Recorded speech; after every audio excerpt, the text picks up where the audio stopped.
no matter how you go about it. Mazi Ogechukwu Nkere, Omale Chanwoke, the Biafran Republic Government and Exile Finance Minister, is humbly campaigning for global Biafran financial support for the purpose of Finland Convention, Biafran Defense Forces, and redeclaration-related activities. I appreciate all Biafrans who have been supporting our liberation movement. I also urge everyone to massively support more than ever, especially in these critical times. Oh, my fellow lovely great Biafrans, let's come together and support our Prime Minister Mazi Simon Ekpa, who is currently working tirelessly to hand over our freedom to us this year 2024.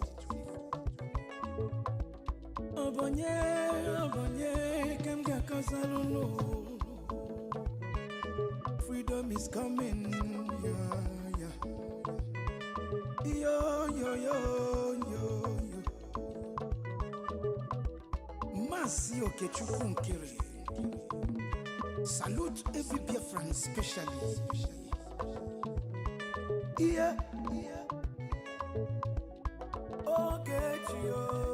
Ogechukwu kama. Ogechukwu kaina yo no no no no no. Ogechukwu kama. Onyamana gidi gidi bakulo wunu. Ogechukwu kama. Welu didi chukwu kasebele. Ogechukwu kama. Ogechukwu kama. Si Ogechukwu Nkere nekelunu. Ogechukwu kama. Ogechukwu kaina yo no no. Ogechukwu kama. Ogechukwu kaina yo na nyasi. Ogechukwu kama. There is no magic to progress and success in life. Life gives back what you give to it. It takes a man who believes in himself to create wealth. So keep working hard and never lose hope in what you believe in.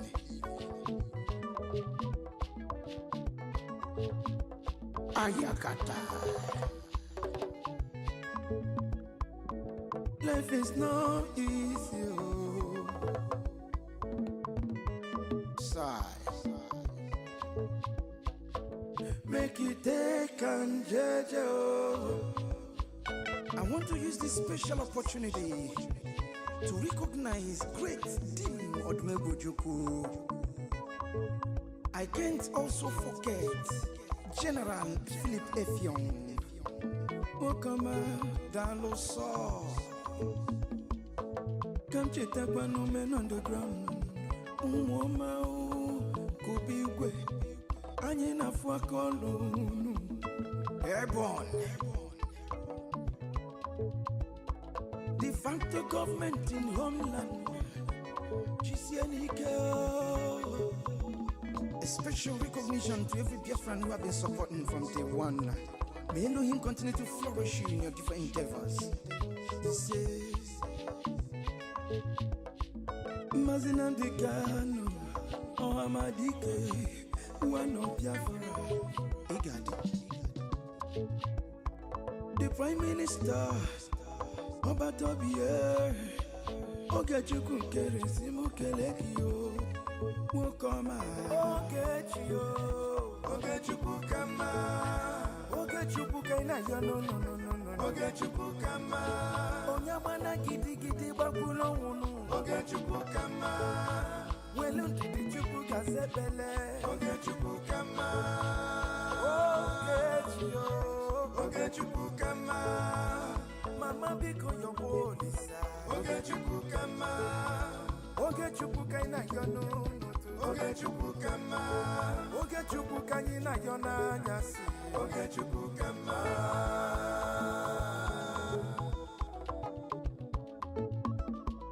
Ayole, ayiga kolole garole nu. Uwi bole, cheta kwa na lubofuo. 1 + 1 is 2, 2 + 2 is 4. Ino.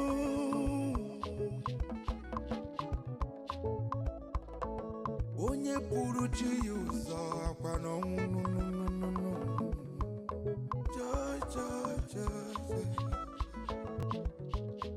Don't give up. One day He's so close. He's so close. Ogechukukama. Never you give up, no, no, no. Ogechukukama. Believe in your dreams, brother.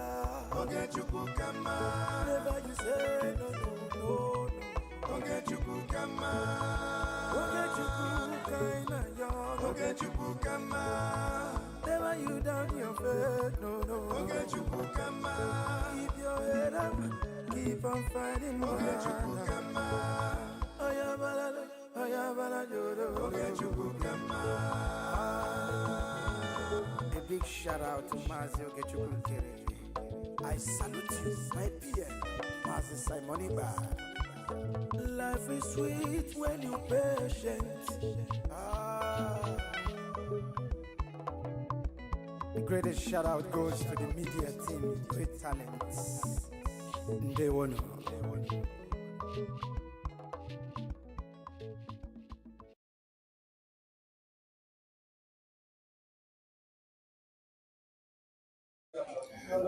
Thank you, Biafran people. And this is coming like unexpected appearance to all of you. And we have a special guest. Hello. Hi. Hello, Biafra. How are you doing? We are good.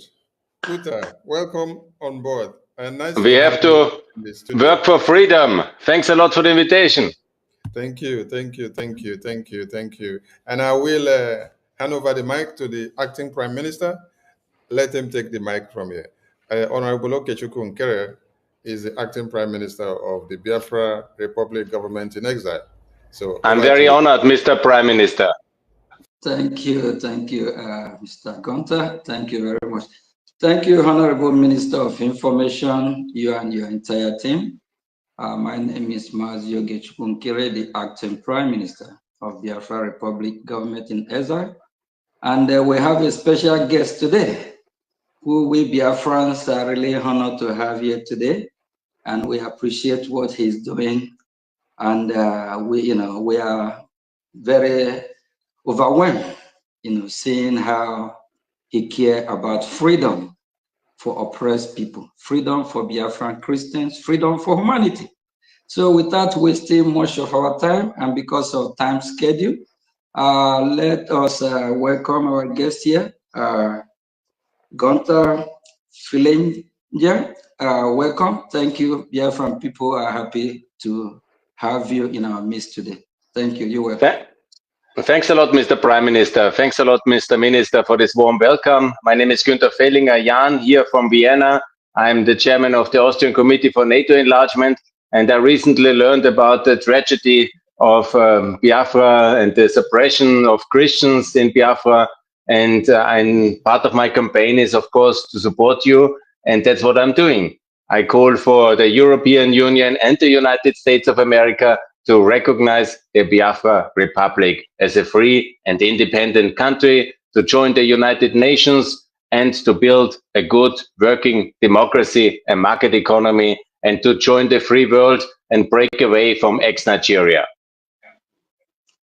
Thank you very much. Thank you very much. And we Biafran people, that is what we'll be waiting for. And we follow your tweet, of which the whole wide world know about what happened from 1967 to 1970, of which millions of Biafrans were massacred, starved to death.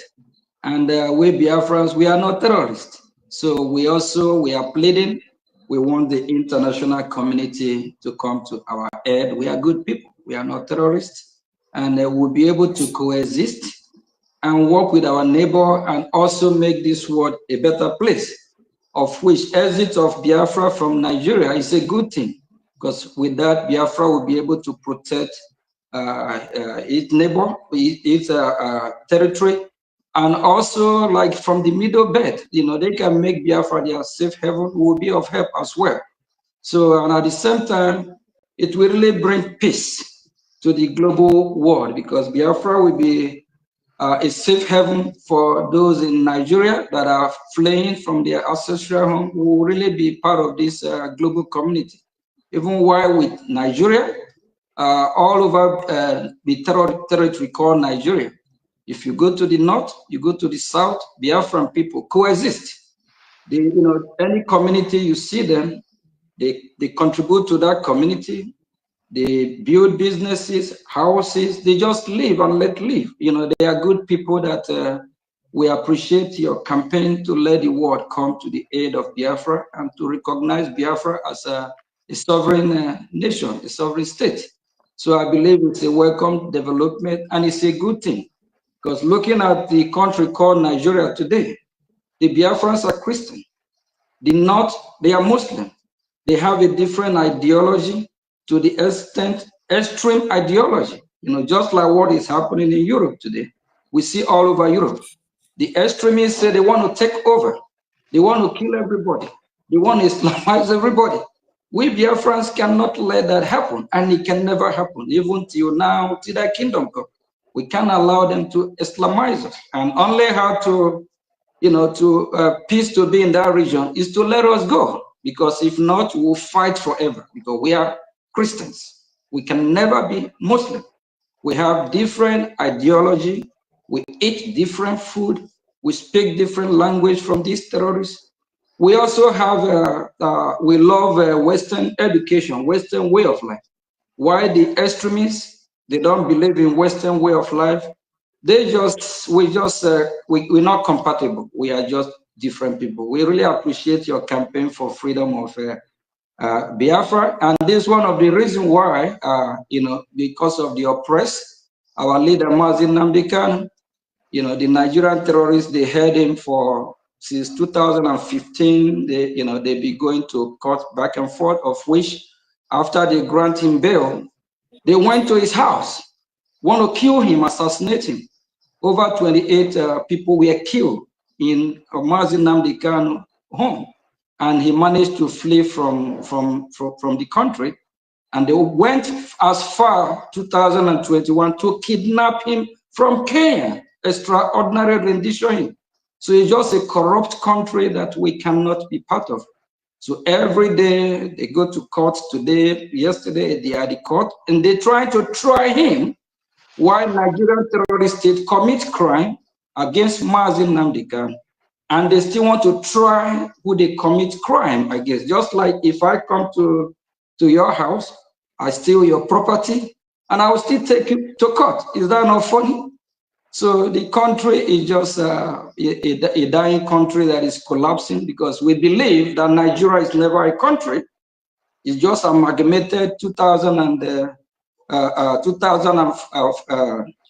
just amalgamated 1914. And the amalgamation lasts for 100 years. Nigeria expired 2014, mark it 100 years. So it's already expired. So, and when it expired, the people now don't even want to be together, because things are not just working. It can't just work. It's never a country. It's never a nation. It's just a made-up, investment or real estate for some countries that want to benefit. But for the people of Biafra, we are not benefiting from it. So we are asking the international community, and with your voice, we really appreciate it. The Biafran people love you. They love what, speaking out for them. And we watched your tweet this morning. The video went viral, which you pointed out that the mistake that was made 1967 to 1970, where the whole world, especially Europe, ignored the Biafran people, maybe because of the war going on in other part of the world. But we believe with your voice and the voice of United States of America and other world leaders, they will be able to come to the aid to save the life of Biafrans. So just trying to bring peace to that country called Nigeria will never just work. It's just a different people. It's like bringing the United States of America, Canada, Venezuela, Mexico, and you say Jamaica, you come and say, from now on, you all are one country. If they are separate country, they are separate country. Thank you very much. Gunter, we really appreciate you. Honorable Minister of Information, I know you have one or two things to say. Thank you. Thank you so much, my acting Prime Minister, and thank you, our friend and our brother that have just realized that we need help. Thank you so much. And in your video, you pointed out earlier, it was really touching. And we Thanks a appreciate. lot. I want to apologize again for President Nixon and the leaders of France and Britain at that time that we have not helped the Biafran people 50 years ago during the genocide. I call that the European Parliament adopts a resolution to condemn the genocide against Christians, against Biafrans in Nigeria. And again, I repeat my call. It's time for ex-Nigeria. It's time for independence of Biafra Republic, and it will be very welcome in the family of free nations. You will be a very good state. We will support you to build up good institutions, good governance, good market economy, and we know exactly how to do it. And you are very welcome to join the free world. And please, the prosecution of Christians in Nigeria must absolutely stop. And as long as you are part of Nigeria, it will never stop, because always they will suppress you. So independence is the absolutely noble cause. And you have to look at examples like Montenegro, like Kosovo. They broke away from Yugoslavia, a similar failed nation like Nigeria. And it's for you to choose this way towards independence. And I hope that the United States of America and the European Union and also the United Kingdom will support you. Thank you very much, Gunter. And we also want to use this opportunity to let the European Union and the NATO and the entire world to know and understand that the freedom of the Biafran people will also be an end to the terrorists that are looking up to invade the European circle. Yes, because the terrorists that we are looking at in Nigeria, they are trying to make the indigenous lands in Nigeria to become their safe haven, from where they will now project the attack to the European system, to the American, and to the entire Western world. So, coming to make sure these terrorists are crushed out, an independent state or nations comes to be within this territory is the best thing that can ever happen. And if we don't do this, they will stay there, wipe out the entire people there, and then use that place as their base to now launch attack on the international community. The American veterans have done investigation and brought this out, that this is the plan, that if they don't look into it, that this is what will come to be in the nearest future. This came up like 5 years ago, and now it is happening before our very eyes. So if we all ignore this, before you know it, it will spread all over. Thank you so much, Gunter. And I don't know if my acting prime minister have something to add before. Yeah, sure. And just like Honorable Minister of Information pointed out a few years ago, the U.S. Intelligence Department, they pointed out that the terrorists, they try to make Nigeria their safe haven, where they can now gather, and from there they will launch attack all over the world. So it's very concerning. And this Islamic we're talking about, it's not like they want to coexist. If they want to coexist, we Biafrans, we have exercised that for years. If you go to the north of the Nigeria, most of the development businesses, they are owned by the Biafrans. You go to the southwest, the same thing. We are people Republican by nature, and we are so industrious. And if you talk about the economic hub of so-called Nigeria, are the Biafran people. They are hardworking people. We try to coexist. While we planning to coexist, they planning to eliminate us. They planning to kill us. And this ideology starts from their founder, I call Osman Danfodio, in 1806. He made sure that their goal, their plan is to overrun the Biafran land, overrun the entire region, chase us out, take our land. If they want to coexist with us, we don't have problem. The problem here is that they want to kill you. If you don't convert to their religion, they will kill you, rape your women, behead people, cut hand, burn house. The violence is extreme. And to the extent that the good news now is that when we Biafrans have been crying out for years, maybe Europe don't really realize the danger. See what is happening in some part of UK now. Some part of London, it looks like you are in Afghanistan. Some part of Belgium, Netherlands, France, they are all struggling to get their country back because their lifestyle, their ideology, this extremist way of life is not compatible. And civilization is Christianity and Judaism. That's what brought us to the modern day civilization. We don't want to go back to 2,000, 5,000 years back. Again, we want to move forward with the free world.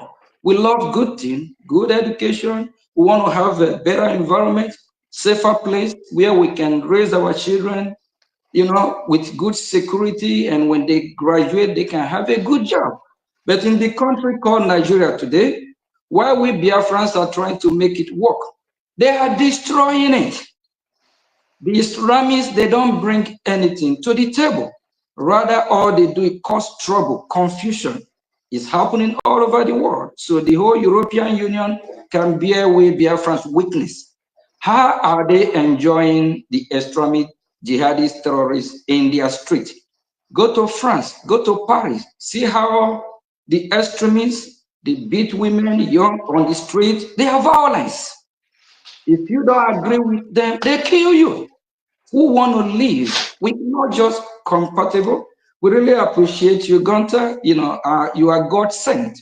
People like you that are speaking up, God and the Biafran people will not forget you. You're doing a good thing, saving life, because too many millions of Biafrans have been killed.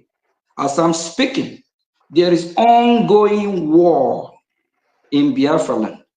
And the BDF, the Biafra Defense Force, are the ones that are fighting harder to make sure that we push the extreme out of our land. And the Nigerian terrorist state, why we refer them as terrorist state, is that over the 22 terrorist group, the Nigerian government fund them. They know where they are. They work with them. Like when I have a meeting with Foreign Affairs Minister of United States of America, Brian Musk, I lay out a foundation. I use a case study of what happened in Afghanistan. You remember when United States of America left Afghanistan, they left with all the equipment after they trained over 200 and something military personnel, over billions of logistics, armor tank, all the equipment. US left it with the Afghanistan army. So not knowing that over 90% of the Afghanistan army military are Taliban. So when the Taliban attack, the military just hand over everything to the Taliban. So automatically, the Taliban are funded by the Afghan military force. So I use that case, that case scenario I presented to the Foreign Affairs Minister, Brian Musk. I said, any weapon that is mistakenly or unknowingly sell or get to the hand of the Nigerian government, since they fund the terrorists, the whole thing will still end in the hand of Boko Haram. So the Nigerian government invite all these terrorist groups. The playbook, exactly what happened in Afghanistan, is the playbook they are using in Nigeria today. When you hear that these terrorists, they go to any barrack and they overrun the barrack, it's a lie. What they do is that when they go to the barrack, the army will just hand over all the military wear or logistic to the terrorists. And the same Nigerian terrorist country, they integrate these so-called terrorists into their military.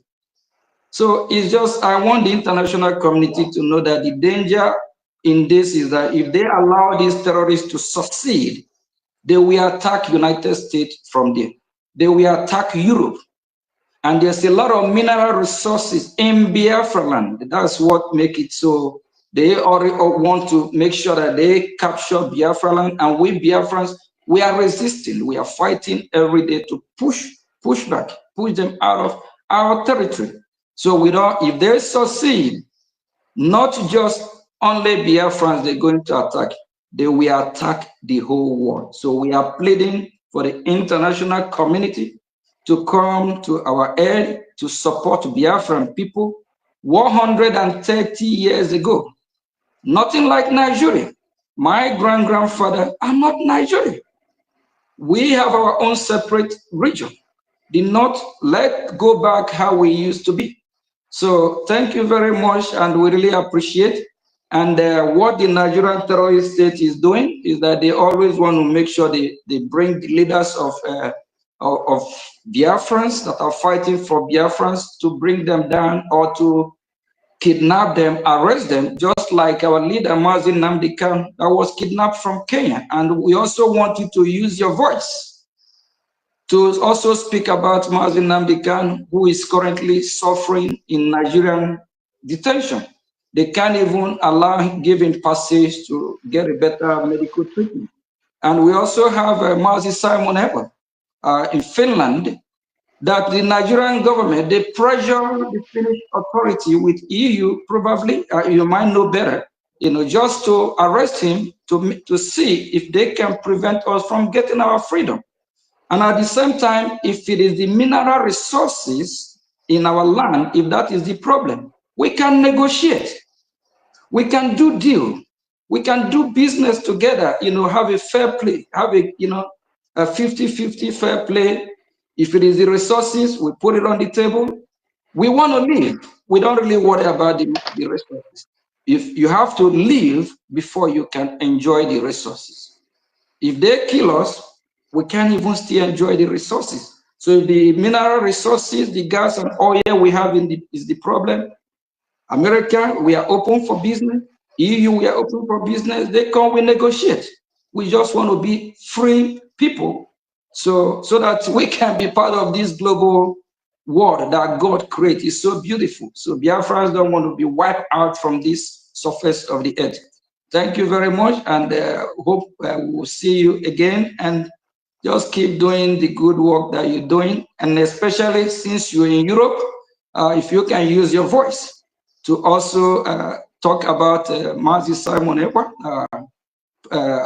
that was arrested in Finland just because of fighting for Biafran freedom. So it will also, That's very important, Mr. Prime Minister. That's very important. I call on the European Union not to extradite any political prisoners towards Nigeria, because Nigeria is an unlawful system which is prosecuting Christians, and we may not be involved in such a crime. It is absolutely outrageous if Finland considers to extradite political personalities towards Nigeria, and this absolutely must stop. This is against European human rights, and the situation in Nigeria does not allow to send prosecuted Christians back to Nigeria. Absolutely. I also call on the Nigerian government to release all the political prisoners and set everybody free who is prosecuted only for his religious or political beliefs. It's outrageous that they do that, and they have to set them free immediately. And I call again, we must seriously question the unity of Nigeria. I call it ex-Nigeria. This is the same like ex-Yugoslavia and the ex-Soviet Union. It's a non-functional state, Nigeria, and it will be much better for the people of Nigeria if there are several new states emerging out of ex-Nigeria, and especially the Republic of Biafra will be a very good member of the African Union, will be very good member of the United Nations. They will also, I'm sure, Mr. Prime Minister, you will lead your country in the free world, and you are very welcome. And let's work together for the freedom, prosperity, security of the Biafran people.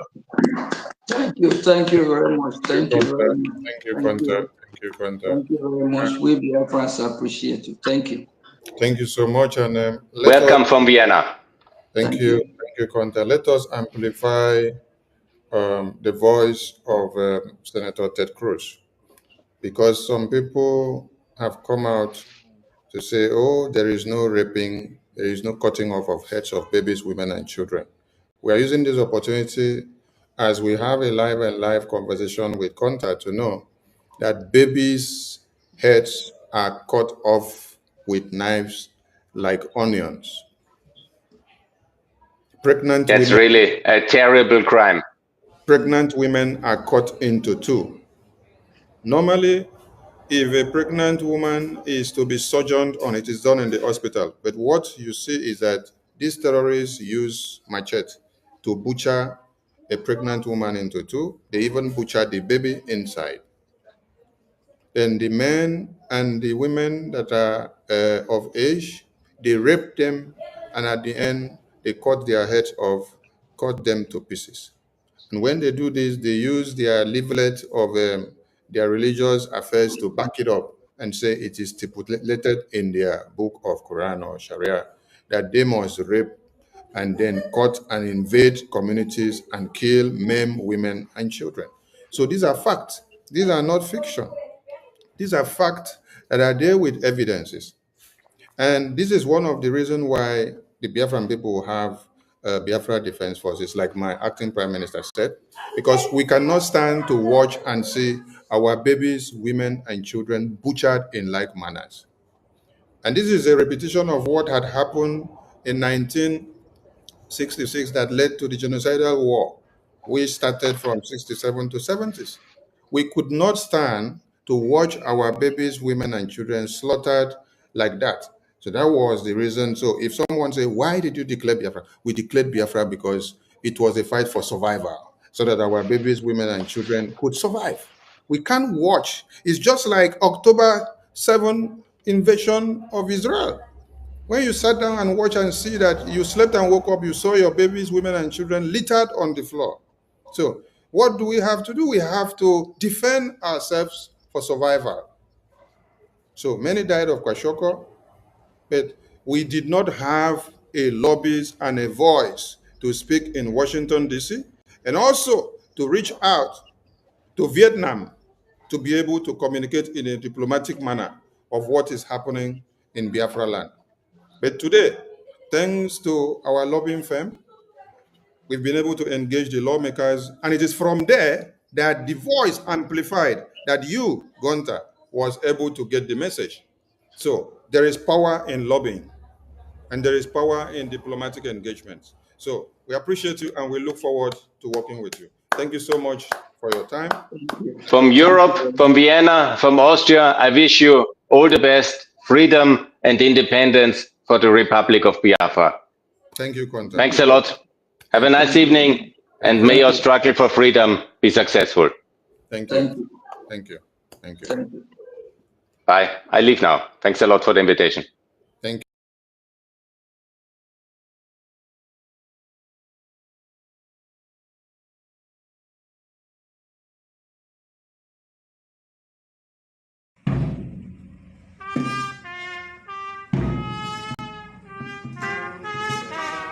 This is the Biafra National Anthem.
7 rows, 14 rows, 21 rows. I love to go. Man, beat.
A minute silence to the fallen heroes of Biafra, and the time starts now.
We mourn our heroes past, we celebrate our heroes.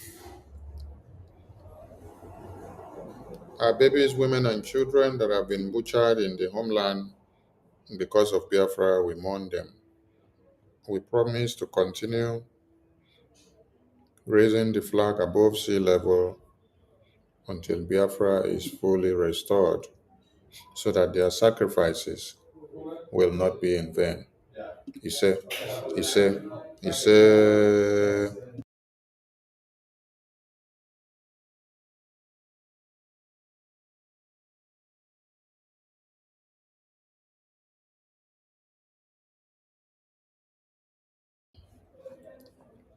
I bring you warm greetings to all Biafrans and I salute you from all over the globe. Thank you for all you've been doing and thank you for all you will do as we continue to march on to this very total restoration and liberation of Biafra. Yes, without these Biafra Defense Forces, the cry of one Nigeria would have been louder in Biafra land than any other place. And I wish to say a very big thank you to Konta, who stretched his hands of fellowship and started speaking for the freedom of the Biafran people and our independence on hearing the sound and the cry of freedom emanating from Washington, D.C. Konta, the Biafran people appreciate you and we love your courage, we love your synergy, we love your commitment and the persistency. Inasmuch as the fathers of old of the European extract and the NATO injured us then, and not even the NATO alone, many fathers of old of all over the world had injured us before. You came up to apologize for the errors of old, the errors of yesterday against the indigenous people of Biafra, and you own up to that responsibility. And you are now promoting the freedom of the Biafran people so as to erase the wrongs that were done of old. We appreciate you. It takes a bold and committed man to be able to take the stage in the face of persecution, in the face of ridicule, in the face of ordeal. We thank Gonta so much. He's the chairman committee of Chairman Austrian Committee for NATO Enlargement for Austria, Ukraine, Kosovo, Bosnia, EU, and the rest of the committees that he heads. He's a great voice, and we appreciate his indulgence and enthusiasm to see that the Biafran people gains independence. We look forward to seeing more voices speak up. Yes, and we appreciate everyone that now understands that they did wrong to the Biafran people yesterday and they want to live up to that responsibility today. And message to Biafran people, if those that are not Biafran born by blood are actually coming out to say apologies for the errors of our forefathers against your forefathers as well, when Biafra was seeking for independence in 67 to 70s. That is a point of reconciliation. That is a point of restitution. And that is a point of reacceptance and reunification. We accept these three R's as they walk into working to see that that which our forefathers were stopped to do and obtain are achieved in our own time. We appreciate them. It is a challenge to every Biafran now, and my message goes thus, and I want every Biafran to listen very well, that it is a challenge from what a foreigner who is not born in Biafra land can do by coming to apologize for what their forefathers did to us while we were fighting for our Biafra independence. It is a call for sober reflection and a new turn of age. So if a foreigner can do that, this message now is coming to you as a Biafran. and is also a challenge. You should remember and capitalize on what is called Biafra First. Biafra First means that someone wrongs you or has offended you and want to stop you from fighting on for this Biafra. What you should put first is Biafra first. Biafra first. Someone hungers you, someone do you evil, that Biafra first should not stop you from going forward in fighting for Biafra. That Biafra first should not stop you from making your contributions on a daily basis. That Biafra first should not stop you from supporting this government to the restoration and recognition of Biafra and the defense of Biafra land on your daily basis with your finance. That Biafra first should be your code name. And never allow anything to overwhelm Biafra first. Biafra first should be your code name in your dream. Biafra first should be your code name in your work. Biafra first should be the code name that you use to overcome every challenges and ordeals that comes your way. If I offend you or have any misunderstanding with you, take it as a personal misunderstanding.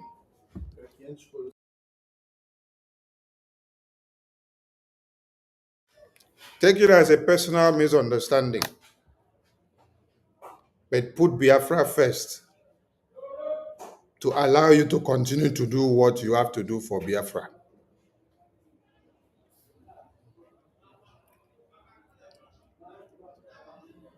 If you have a personal beef with anybody, call it a personal beef with that person. But put Biafra first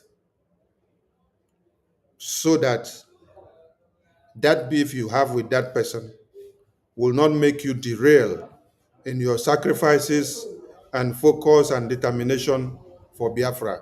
That is what is called Biafra first. Remember all this and work on it. And when you do so, you will see that you will not be going back on the restoration and recognition of Biafra. Biafra first means that you may not agree with me or everybody on a particular thing. It's because of Biafra first. The Biafra first will make you to continue your sacrifices of Biafra no matter what happens. The Biafra first should be your code name and it should guide you in everything you do. If I had not put Biafra first in this Biafra, I have been in this Biafra with the PM since Oyendo was kidnapped in 2021. If I had not put Biafra first, I will not be here till today because there are things that have happened that many people could not endure because they did not put Biafra first. But I put Biafra first on the way. I put Biafra first. That is why my leg is still at the forefront of this Biafra to this very day. But if I did not put Biafra first, I would have backed off long time ago like many people have backed off. And if I backed off, it will not stop Biafra from going forward. Many of us that have backed out because something happened in one way or another and then you back out. It did not stop Biafra from going forward because you did not put Biafra first. It is those that put Biafra first that still continued since that 2021 to this very day. So remember to put Biafra first in every circumstances as far as this Biafra is concerned. Biafra first, not your name first, not Honorable Fulani first, not I want to do it for Honorable Fulani first. No, you want to do it for the Biafra people first. Biafra people first. Biafra sacrifice first. The BDF that are sacrificing their lives in the homeland, they are putting Biafra first. They are not putting their personal interest first. The lobbies that we even contract to work for us, they don't put their personal interest first. They put the Biafra that we commit to them first to be the key word. That is why they will break bounds and go extra miles to places that we didn't even expect that we will go, because they put the Biafra first. As we speak now, our acting prime minister is in Washington, D.C. What did he put first? It is Biafra first. He's out of his office, he's out of his work, he's out of his family, and put Biafra first to see that Biafra is discussed on the table. But he shut down his business. The same way you see these men and women on the screen who have shut down their businesses, their family and lives, and put Biafra first. So if a foreigner can come back to his senses and is telling you that he is apologizing for what their leaders of old did to the Biafran people, and on that note, to make a restitution and reconciliation, he is calling the international community and the present leaders of today to recognize Biafra and to let that independence that they stopped in 67 to 70s to prevail in our own time. Then it should be a role model for you as a Biafran, that you should learn to put Biafra first. Many sabotages have happened,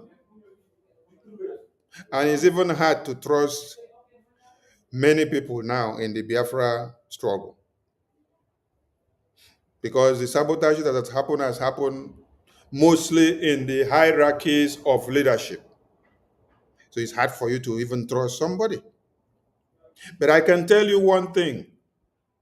If I did not trust my prime minister, if I did not trust the hierarchy of leadership of BRGI from 2021, when we were just autopilots, down to this very day, if I did not trust the APM that is here today, if I did not trust any of the officials that I'm working with, we will not come this far. In as much as there is sabotage, and it is hard for you to trust everybody in a freedom fighting, there must be trust. Yes, because if that trust is not there, I wouldn't have been working with any of them to this very day. So there is still iota of trust. The same trust persists amongst these Biafra Defense Forces that you see on the screen. If there is nothing of that iota of trust, you will not see them working in unity and defending Biafra land. They don't know what their fellow personnel will plan against them or think against them, or whether they will go and collect bribe from Nigerian government to come and sabotage them. But yet, they exercise that iota of trust. All because of what? Biafra first. Biafra first. I want everybody going forward to exercise and remember that code name. Biafra first. Biafra first. No matter anybody do or whatever anybody does to you, you should remember to swallow your pride and your ego and your self-esteem. Exercise restraint and know that Biafra first should supersede everything that surrounds you. That is if you are for Biafra. But if you are not for Biafra, you will mess yourself up. I plead on all Biafrans to learn from Gunther. He is a chairman of a committee in NATO, but he brought himself down to come and talk to us, the Biafran people. And let me explain something. We did not contract him because many people have started putting out in the media, oh, we contracted Gunther to come and speak in the Biafran affair. No, we did not contract him. God brought him to us. We just saw that God brought him to the media and we saw him picking on the Biafran freedom. And then we say, God, thank you. This is another great voice. So we did not pay him any money. We did not contract him because all of you have started writing nonsense on the social media. But you can enjoy writing your trash. After all, you've written that we are paying Senator Ted Cruz. You say we pay Rep. Moore. These are renowned senators that already have their lives. But because they see the plea that we put on the table to them to take up the case of the Christians, the genocide that is ongoing in the contraption called Nigeria, and the lives of Biafrans that are at stake, they see it as the right time to walk in and do the needful. So we enjoy every attack and criticism that is coming out. But I must remind everyone, specifically Biafrans, it is time you wear the armor of Biafra first, which will be able to make you immune to every attack and everything that you can think that will bring you down from your high horse or from your high personality. When you wear Biafra first, if I slap you because of Biafra, you will say, yes, you can slap me over and over again because for this very Biafra, it is Biafra first. But when I go home or when I remove the uniform of Biafra and keep, we can fight the real fight. But for the fact that we are wearing the uniform of Biafra now and we want this Biafra, I'm just humbling myself. But after we finish wear this uniform, I will remove this uniform of Biafra. I'll keep it on the ground. We will do it man to man and woman to woman. But for now, because I wear the uniform of Biafra, let us respect the Biafra and get it with everything we have. Thank you so much to all Biafrans. I salute our leaders that have lived before us and our leaders that are in detention.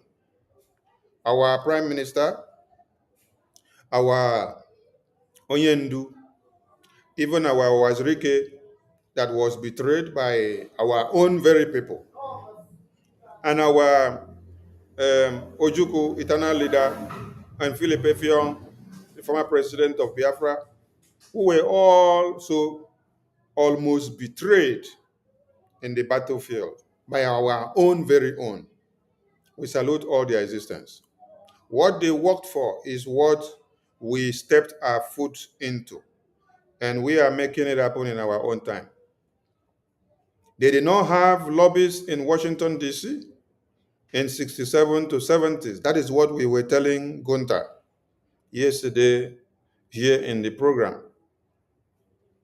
Because if we had in 67 to 70s, our voices would have been heard by all international leaders. The case of Biafra wouldn't have been downplayed the way it was. BBC propaganda machine and Premium Times of London and CNN wouldn't have had only the voice to do propaganda, blackmail, and slander on the Biafran independence. But today we have many voices. We have many avenues to send out the message. We appreciate every leader that have lived and those that are living, both those that have been betrayed and both those that are still standing. We appreciate your works. And we continue to keep that flag flying above sea level until Biafra is fully restored and all of you will rejoin us. Thank you so much for all your sacrifices. I salute all the BRGI members of cabinet, both old and new, and prospectus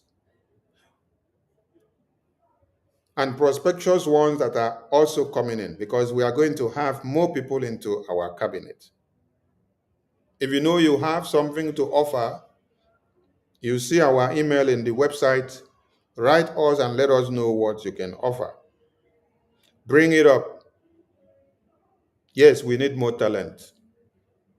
APM cannot do it alone. All the reps and admins and cabinet members that we have now cannot do it alone. Bring what you have on the table and look for avenues and ways of promoting Biafra independence and the work of BRGI so that it will go very far. If you go to our website, you will see something spectacular. If you go to our website, you will see something spectacular. If you are in our website, you can see what I'm showing you now. Here you see 1.9 shares. That means this website has been shared 1.9K times. That is 1,900. Not 1,100, 1,900 and something is still counting. Very soon, it will hit 2K. That is because you promote BRGIE, you make the world to know and to talk about BRGIE. That is because all the diplomatic engagement that is happening in Washington, D.C., they are all embedded here in this website. Now, the 1.9K shares that you see here is those that share the link that is generated from this main homepage, the homepage of this website. When you go to another page, it has a different count of shares. Under the diplomatic engagement, the share button here is showing 42 shares. So if you're sharing the link of the diplomatic engagement, it has been shared 42 times. If you share the link of news now depends on which news did they click that they share. If you look at this one has been shared 22 times. That means people have visited here and read, and then they now share it 22 times. If you click on tax or donate or IOU, it shows you how many times. People have shared the tax link 222 times. The IOU, do we have anything to show? No, the button is not there. We'll try to put it. On the tax button is 222. On the donate button, 20. The team members, we did not put the link. On the home, you see is 1.9K shares. This is to tell you that you project and promote, and as you are pushing the Biafran government in exile out, everyone are keen in and they are understanding where it is happening. They are seeing where it is happening. They are going to check. The world leaders, the world powers are going to check where BRGIA is and what is happening, all their diplomatic engagement in Washington, D.C., to affirm that this is actually the right place, that this is where the things are happening, to see that this is where the BRGIA house is embedded. So they come here. They see the Speaker of America, the number 3 man in America. They see Ambassador Tibu Nash. They see this other man that is heading the Africa military something. They see Mr. Smith. They see, hey, the names plenty. I don't know all the names, so I will only call the ones I know.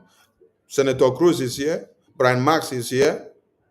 So when they come here, they see and know the leaders of America, and then they understand, okay, this is the right place that they are. This is Biafra Republic government in exile. And then they support what we are doing. So share and make the website go viral, and make the link of the government to go viral and everything that we do. Invite every people, let them go there and know what is happening. If you don't follow who know road, you no go know what's in the happen. No elections in Biafra land, in Anambra to be precise, because Biafran people voted and rejected one Nigeria. What we should be talking about is the way forward to defend Biafra land and liberate, is the way forward to get the recognition which we have started in Washington, D.C. We are pressing all the buttons, and we are not looking for one Nigeria presence of elections in Biafra land anymore. We are reminding Biafrans, and we call on all of you to call your friends and families. Remind them that there will be restructuring of many structures in Anambra, in Biafra land to be precise, by the structural engineers. The structural engineers of Biafra land, they will be doing restructuring. And as they will be doing this restructuring, they don't want any Biafran to be around those structures when these restructurings will be done, so that you will not come back and say, oh, the block fell on me, the stone fell on me, or the cement fell on me, or the water from the medicine fell on me. No. So inform your families and friends. Let them stay clear from every structures in Anambra, and anywhere they call election of one Nigeria. Tell them to stay clear, because the structural engineers of Biafra land will be visiting all these structures that claim to represent one Nigeria in those days. Starting from today, tomorrow, and the D-Day, which is on the 8th. Listen carefully, and stay clear from any place that one Nigeria is conducting elections. Thank you so much. And the Nigerian news media houses have carried this news before. They carried it yesterday. So if you claim not to be aware of it, it's either you're just being stupid or you're just being ignorant and you want to put people in problems. Please. Mazi Nnamdi Kanu is dying in detention. So tell me what you are going to vote for. That is why BRJ has taken it upon themselves to remind you that the Biafra de facto government in the homeland had declared 3 days sit at home. 6, 7, 8. And that is against this upcoming treacherous and fraudulent election of one Nigeria. They can go and do the election where they have Sambisa forest. I think I need to read one of these publications. Yes, I need to read one of these publications so that people will see the context of this write-up, because some people may not have seen the context of the write-up. Let me get one of these publications and read. It is very important that you adhere to the sit at home. Please, Biafran people, adhere to the sit at home.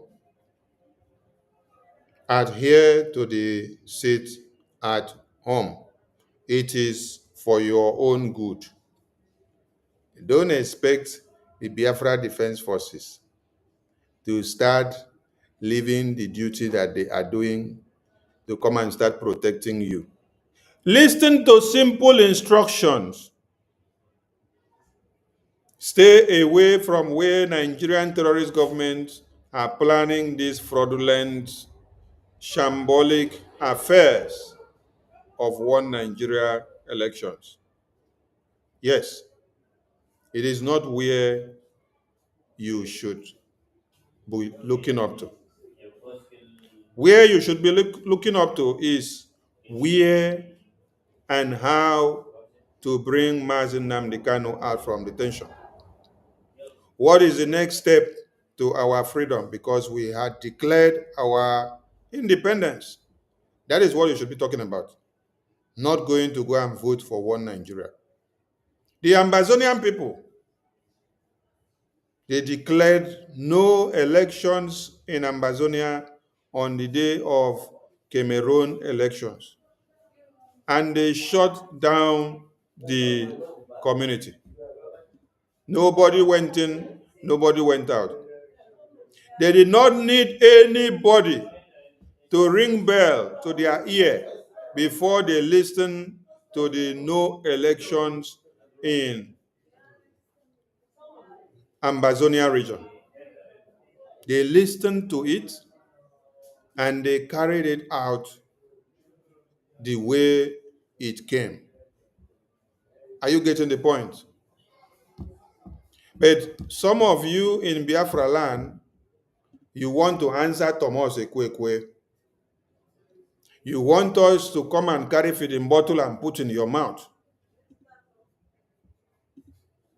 It is very simple that you stay in your house and don't go out to participate in the election.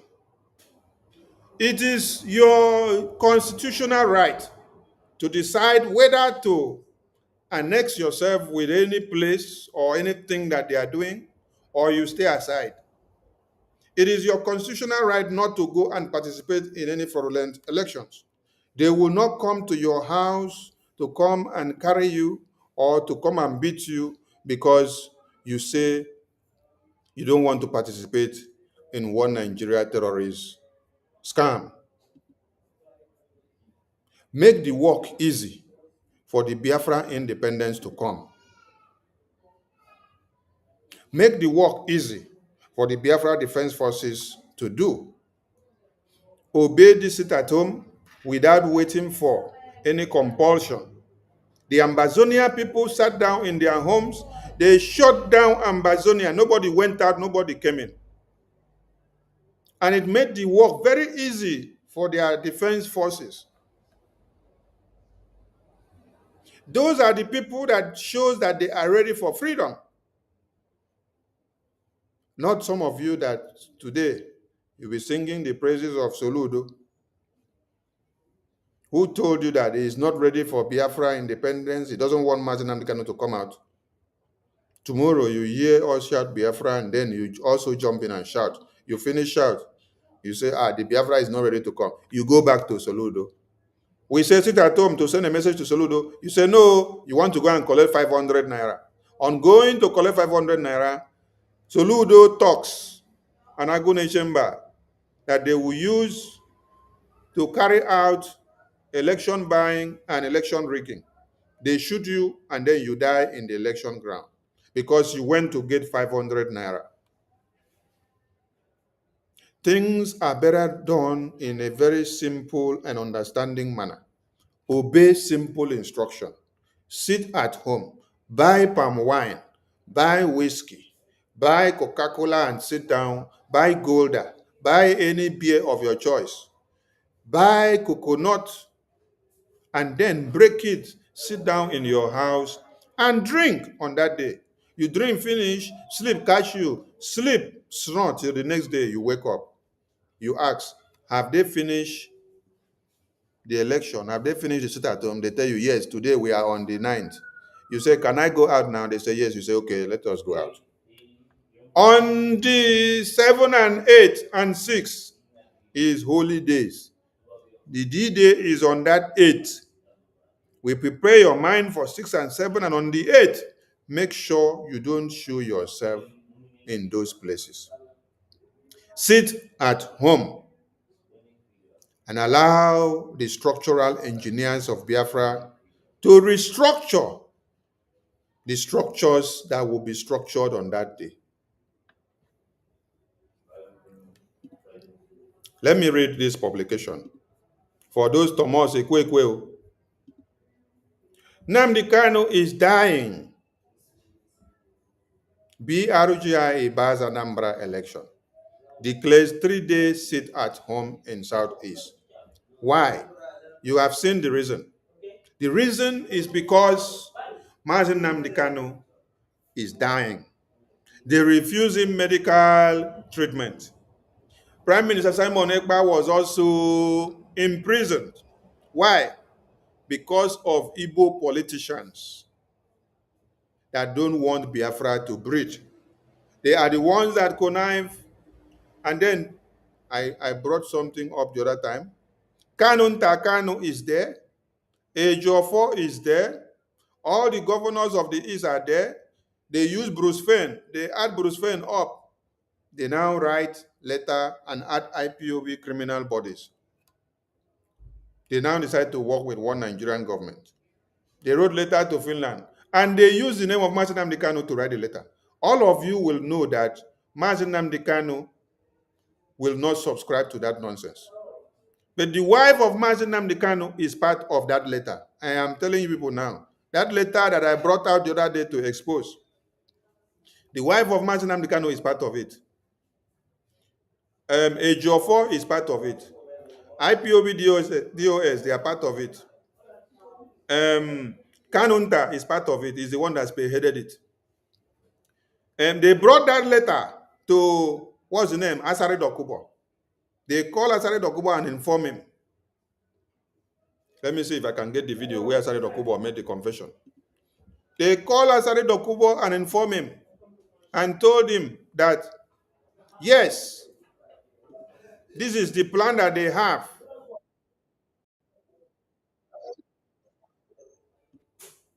Okay, I think I found the video. Let me play it before I go ahead to read this publication.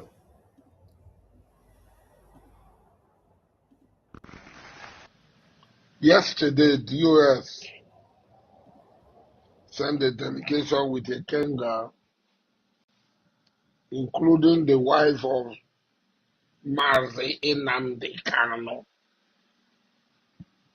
to Finland to submit a petition, a copy of the petition that was sent to me. But unfortunately, I don't know whether I deleted or something happened. But a copy of the petition was sent to me. Calvin, you are welcome. And they accused Simeon Ekpa. DOS. DOS is the highest decision-making body in IPOB. They sent a petition to the Finnish parliament accusing the self-styled prime minister in exile of Bielsa, of Biafra. You know, because this name is our own, Sharon Tora, I'm always confusing it. Now, this is the memo that I brought out the other day. And from this memo is Kanu Takano that projected it and said, yes, they have done it. This is what they did in 2023. And that they use Bruce Fein to do it. to imprison Simon Ekpa. And you can hear from Asari Dokubo.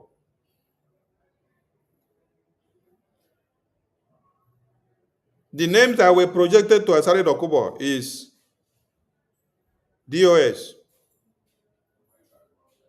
Nnamdi Kanu's wife. Those are just two names that were projected to him.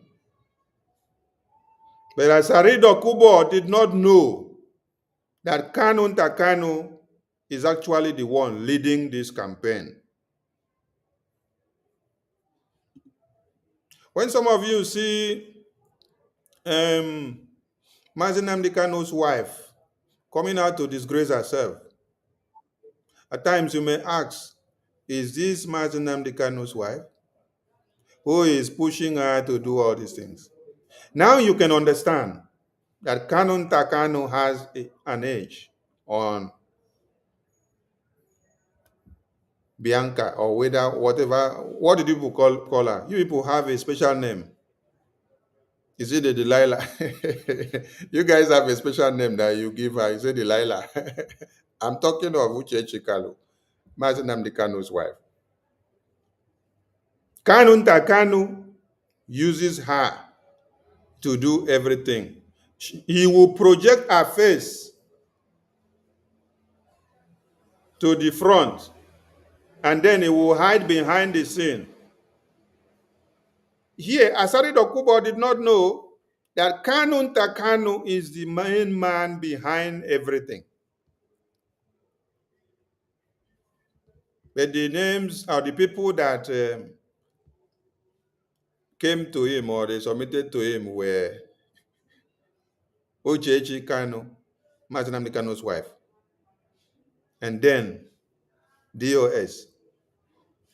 But we are making Asari Dokumbo to know that the letter was drafted and composed by Kanu Ntakanu, and they used Bruce Fern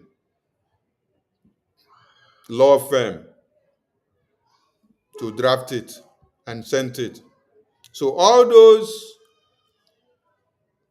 petition protests you saw them doing in Finland, Kanu Ntakanu is behind it.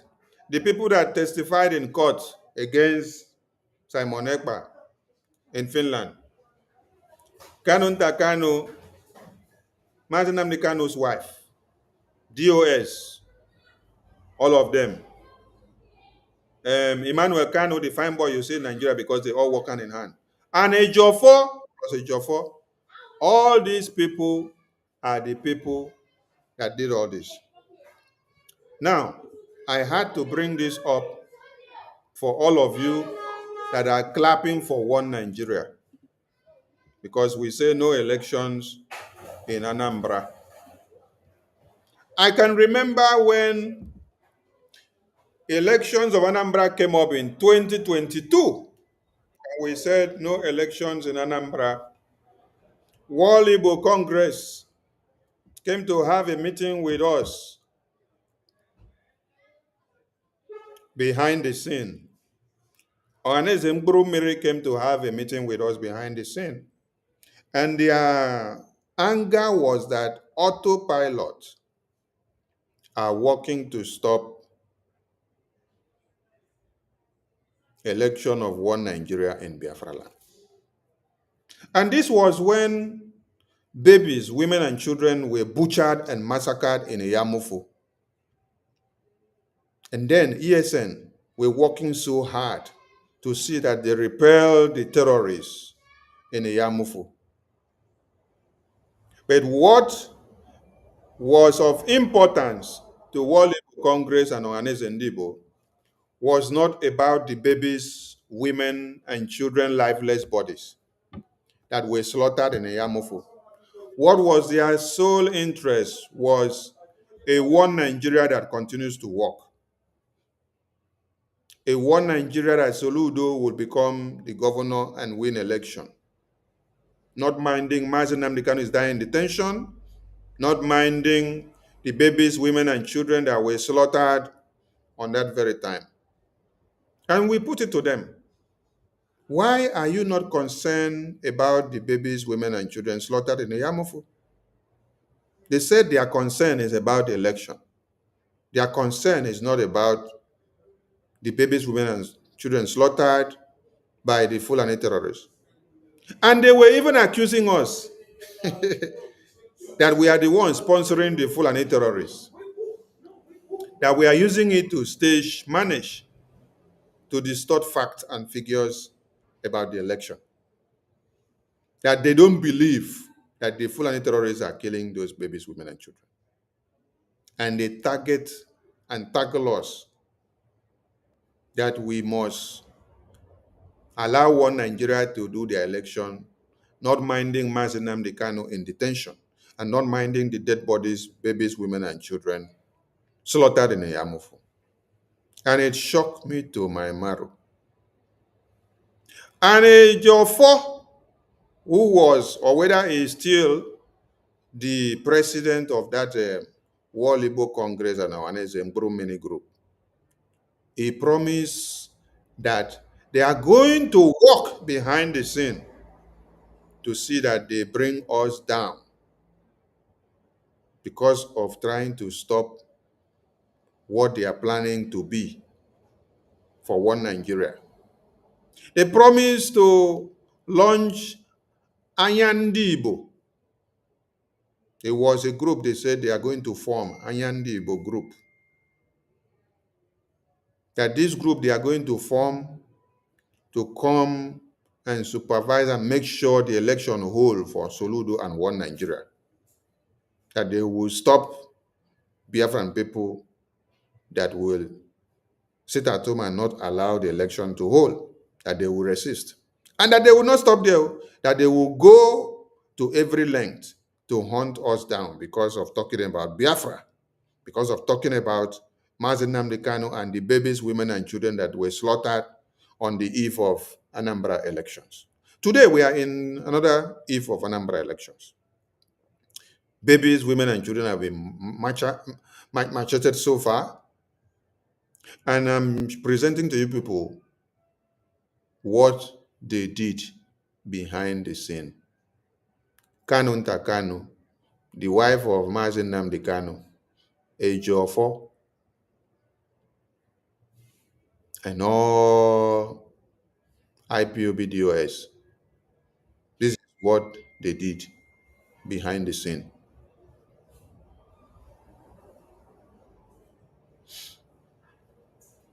Now, to those of you that say, oh, you love Biafra, you love Mazi Nnamdi Kanu, you love Mazi Simon Ekpa, because some of you claim to love Mazi Simon Ekpa more than me.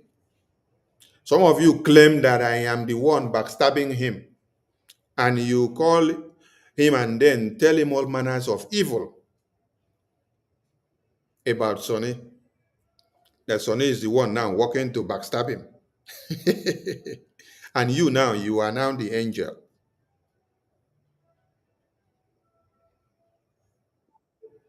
Since he was detained or imprisoned, and since Onyendu was kidnapped and imprisoned, what are you doing to his release? What are you doing to his release? Is it by working to destroy every structures that he put in place? Is it by working to drag us backward with everything that you have done? Whereas we are moving forward to see that nothing gets stopped. When Onyendu was kidnapped, the idea and the plan was that Biafra plan gets stopped one place. We don't go front, we don't come back. We remain there until 15 years later when Nigeria would like to release Onyendu. Then Prime Minister came, or our Simon Ekpa came. He came as Simon Ekpa. He offered his services until we pushed him to become the spokesperson of Biafra. And he later accepted. And later, he became the prime minister.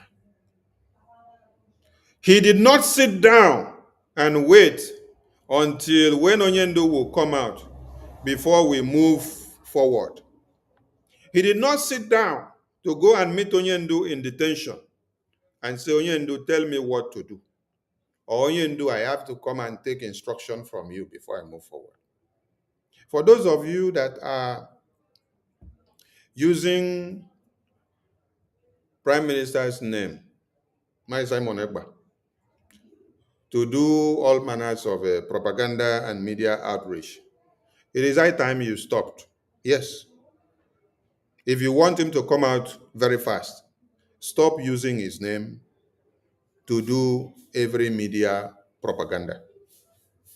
Because you are projecting that he is the one saying this, he is the one doing that. He is in detention, but he is doing this and doing that and saying that. Whereas somebody that is in detention should not be commanding anything outside here. Should I ask some of you a question? If a man that is in detention is the one making decision for you, who is not in detention, and you are here, does it show that your brain cells are working well? If Simon Ekpa is in detention and you expect him to be the one to make decisions for you, to tell you to go forward and come back, and how to move and what to do and what not to do, and that you should wait, and that you should not hold anybody accountable for trying to destroy what you're doing, and that you should not touch anybody, you should not talk about anybody, you should fold your arms and sit down. You should not do anything. You should not go to Washington, D.C. Biafra Defense Forces should not continue to fight. You should not raise funds and support them. You should not engage the international world diplomatically to see Biafra. You should not continue whatever you're doing for Biafra. Are you sure that you are not useless? You that is outside here, are you sure you're not useless? How can somebody that is in chains and gun is pointed on his head is now the one that will now have free will to make decisions for you that is outside here? Don't you see that your existence has become very useless? Don't you see that the day your mother and father brought you to this world, the day she conceived you, that they wasted their time? Maybe if they wasted 30 minutes or 20 minutes or 1 hour in bed, don't you see that that precious time that your parents wasted to conceive you, that they wasted it for nothing, that you have become very useless and a waste? How can somebody that is in detention be the one to decide if you should go forward and come back? That means your bread, your bread of life is finished. Your brain cells are totally damaged. That means you are as useless as even more than somebody that is in detention. Because someone that is in detention cannot have freedom and do many things. But if it's the one that have to make decisions for you, and you cannot use your brain to reason and determine what to do, then it means that person in detention is better than you. It means you are useless than that person that is in detention. That person in detention is even useful. Then you that is here, who is not in chains, who they don't point gun on your head, you are the most useless species of human being that is living here. Because if you are not useless, you will not wait for our PM that is in detention to now decide for you what you should do while he is in prison and what you should not do.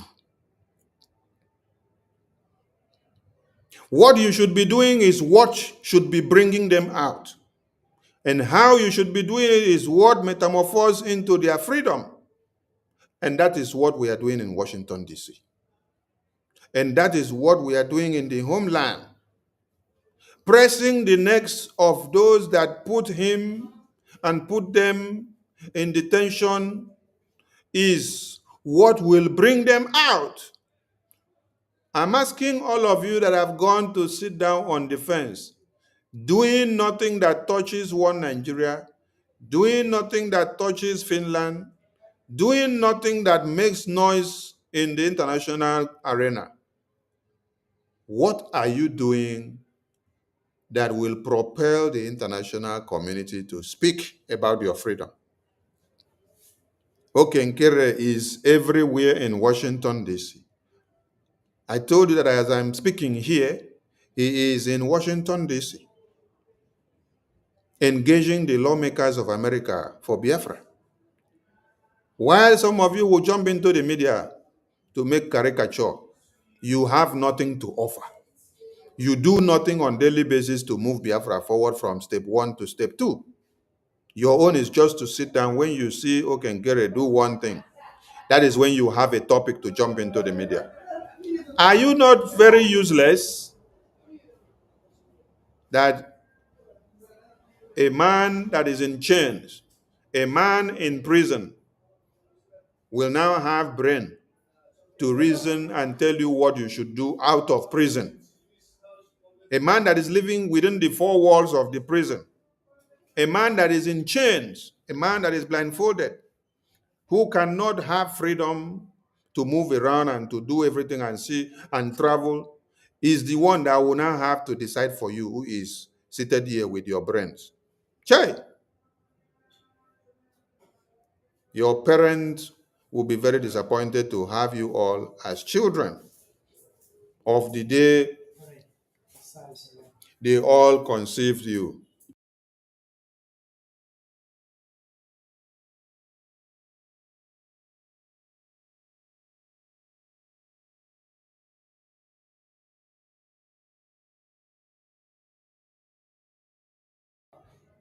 So, no elections in Biafra land.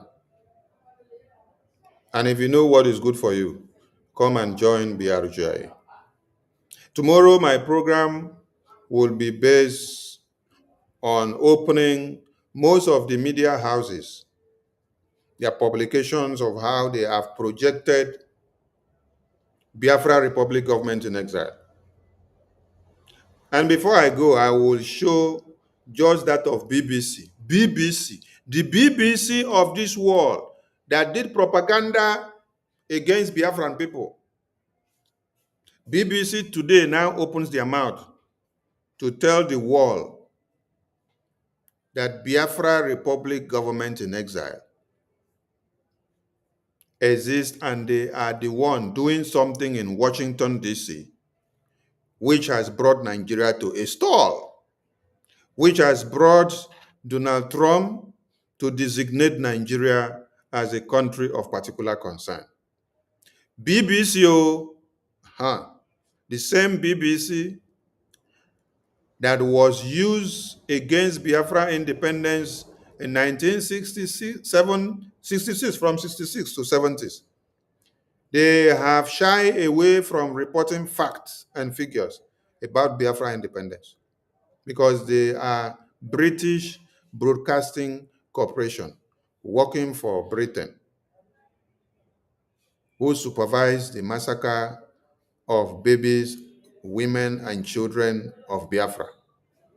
Today, that same BBC, God has dragged them out to come and talk about Biafra Republic government in exile. They can no longer hide.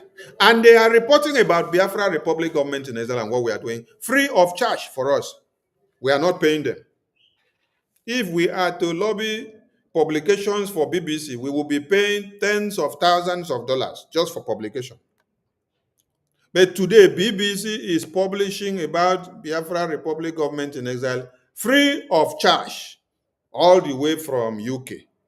Not all the way from Africa or Europe or Nigeria. I'm not talking of BBC Pidgin. I'm not talking of BBC Igbo. I'm not talking of BBC Africa. I'm not talking of BBC Europe. I am talking of BBC UK. Those criminal enterprise. They are reporting about Biafra Republic government in exile today because of the work of our lobbies, and all the Biafran people that have supported BRUJI to this far. You may not like our faces and our voices, and my voice may look immature. My face may look like that of a baby. But do not be deceived, because it is not on the face. I said it is about Biafra first. Forget about even our dress code or how we look. We may look tattered because we are not eating the best of money. But take the message that we are giving. Take the message. If Washington, D.C. could give us a pathway to walk through and enter the U.S. Congress to have the first ever congressional briefing on Biafra, you should know that we are not just people you see talking on the media, as some of you presumed. We have entered where people have not entered. When some of us entered the Capitol, that was the first time in their life. And they entered the White House, the US Congress, and then they were talking. Some of them said, "This is my first time to enter the US Capitol and to enter the congressional building. I never dreamt of a time like this that will come to be." It is history in the making. What we do in life echoes in history. And if you don't take it serious, know that something has come to happen. Because the world are talking about Biafra. Why? Because of Biafra Republic government in exile. That Okenkere that you say is carrying back is only carrying back. That is back and photo that he used to snap and deceive you, because what our APM actually does is that he used those photos to put you into confusion, to deceive you into not knowing that there are important and intricate discussions that are going on. So it keeps you busy with those photos. You only focus on the photo, but you don't know the details of the meeting. It makes you to get deceived with only the photo. And you call it photo APM, photo meeting, photo APM, photo meeting. But today, you are seeing the result of those photos that they kept you busy with. All these photos, let me go back. All these photos that he kept you busy with was for you to be busy with these photos while he focuses on the important. Did you see him bring any of the videos of the conversations to you or any of the discussions to you? No, because you don't have brain. Your brain is knocked. They don't sell your brain for market. And somebody need to go and look for where they sold your brain, whether you could fit see the key buy to come repair your brain. So while he kept you busy with these photos and you were deceived with the photos, you thought that it's only photo that he go to snap. Something that he was working on behind the scene, which is not shown in the photo, is actually coming to limelight every day. And you are sleeping and waking up and seeing that Nigeria is in chaos. Everywhere is boiling. They say, "Hey, who did it? Oh?" They don't know. "Hey, who did it? Oh?" They don't know. It is BRUJI that cooked the food and served to many of you. So let me read, as we say, no elections in Biafra land, because you have your leaders kidnapped and imprisoned by the same one Nigerian government and their officials. So if you love Biafra and if you love these your leaders, I don't know why you should be talking about one Nigeria elections. Mazi Nnamdi Kanu is dying in detention and they refuse him medical care. And all the leaders of the East, the whole Eastern region, they shy away from it.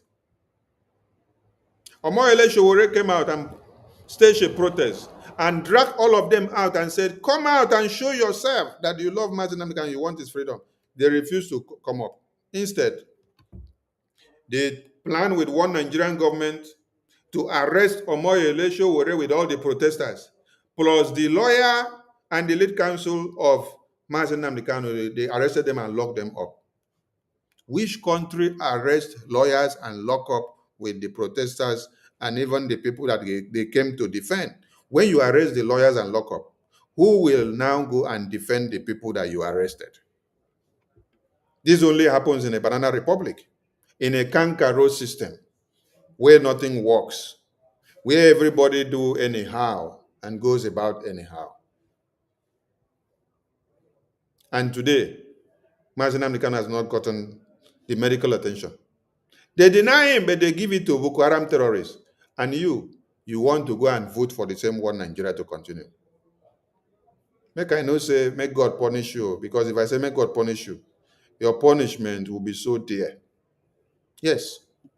Make God help you, because if I say make He punish you, the punishment will be so dear.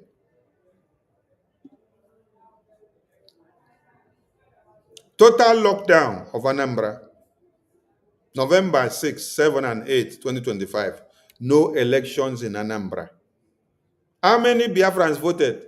50,048,916 voted yes to exit Nigeria. Will you vote yes to exit Nigeria and then you go back again to go and start validating the same Nigeria? No elections in Biafra land. Biafra Republic government in exile has said the Anambra general election on November 6, 2025 will not hold in Southeast. It is not 6, it is 8 to be precise. Yes, because you people will always want to distort the facts. It is on the 8th. So whatever nonsense you people write, we don't care. We have the official press memo that is pinned down on the Information Media and Communications Twitter handle on X. If you go there, you will see the original. Then they now had to pick it up from here to do what? To publish that the election will not hold in Southeast Anambra. They say this comes as BRJ declared a 3-day sit-at-home in Southeast Nigeria over the continued detention of Mazen Nnamdi Kanu, the leader of the indigenous people of Biafra. So understand well why you don't need to participate in the election. The keynote is that Mazen Nnamdi Kanu is dying in detention. And you participated in the election or self-referendum of Biafra to determine your life and your stay.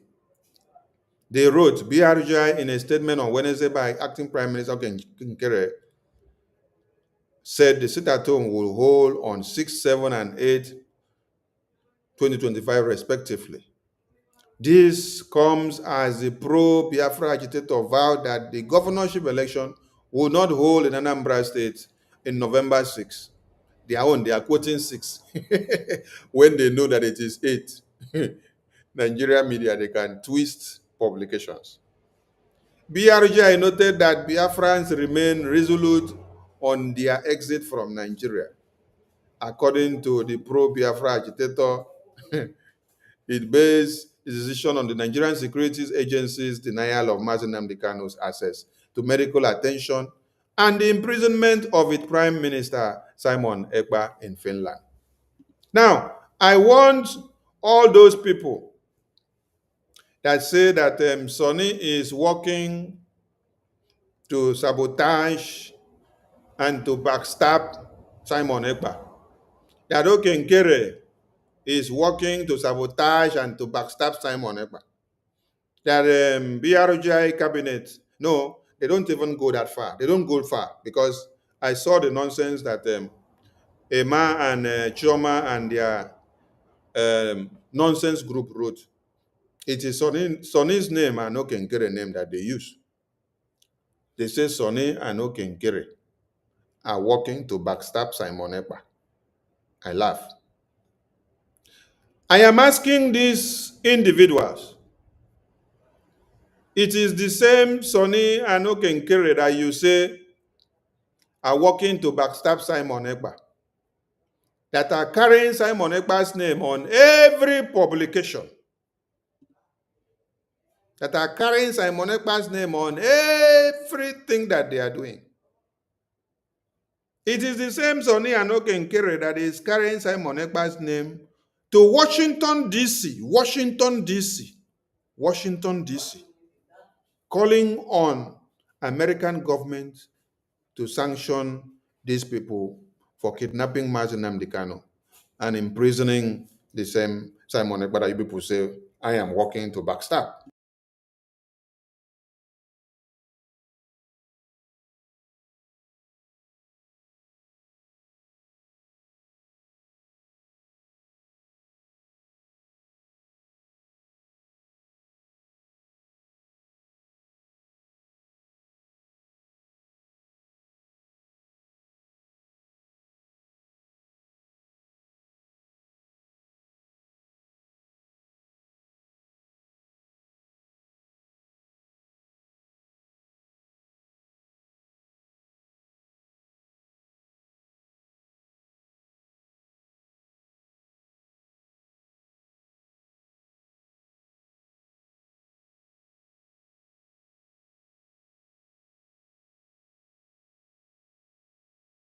So ask all these idiots and these useless people, how come the same Sonny that you people are using his name and Nkere, that you people are using his name to parade propaganda on the media, are the same people projecting to the release of Simon Ekpa and Mazi Nnamdi Kanu? But you people are not doing nothing. You are just seated there looking for everywhere you will see propaganda to push in the media and to do blackmail and slander so that everybody will come to stone Sonny and Okenkere. Biafran people, have you gone through and read through this publication?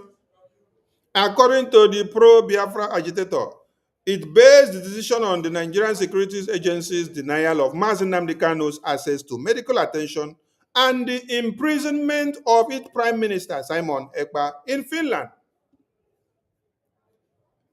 What we do, we push for his release. What we do, we push for his release. In Washington, D.C., APM is speaking for his release. But there are some people that are ganging up there, feeding him all manners of propaganda. They say Sonny is backstabbing Simon Ekpa.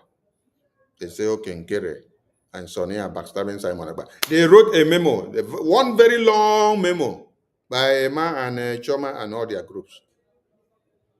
They say, oh, Simon, come and talk about Sonny and Okenkere. They are backstabbing you.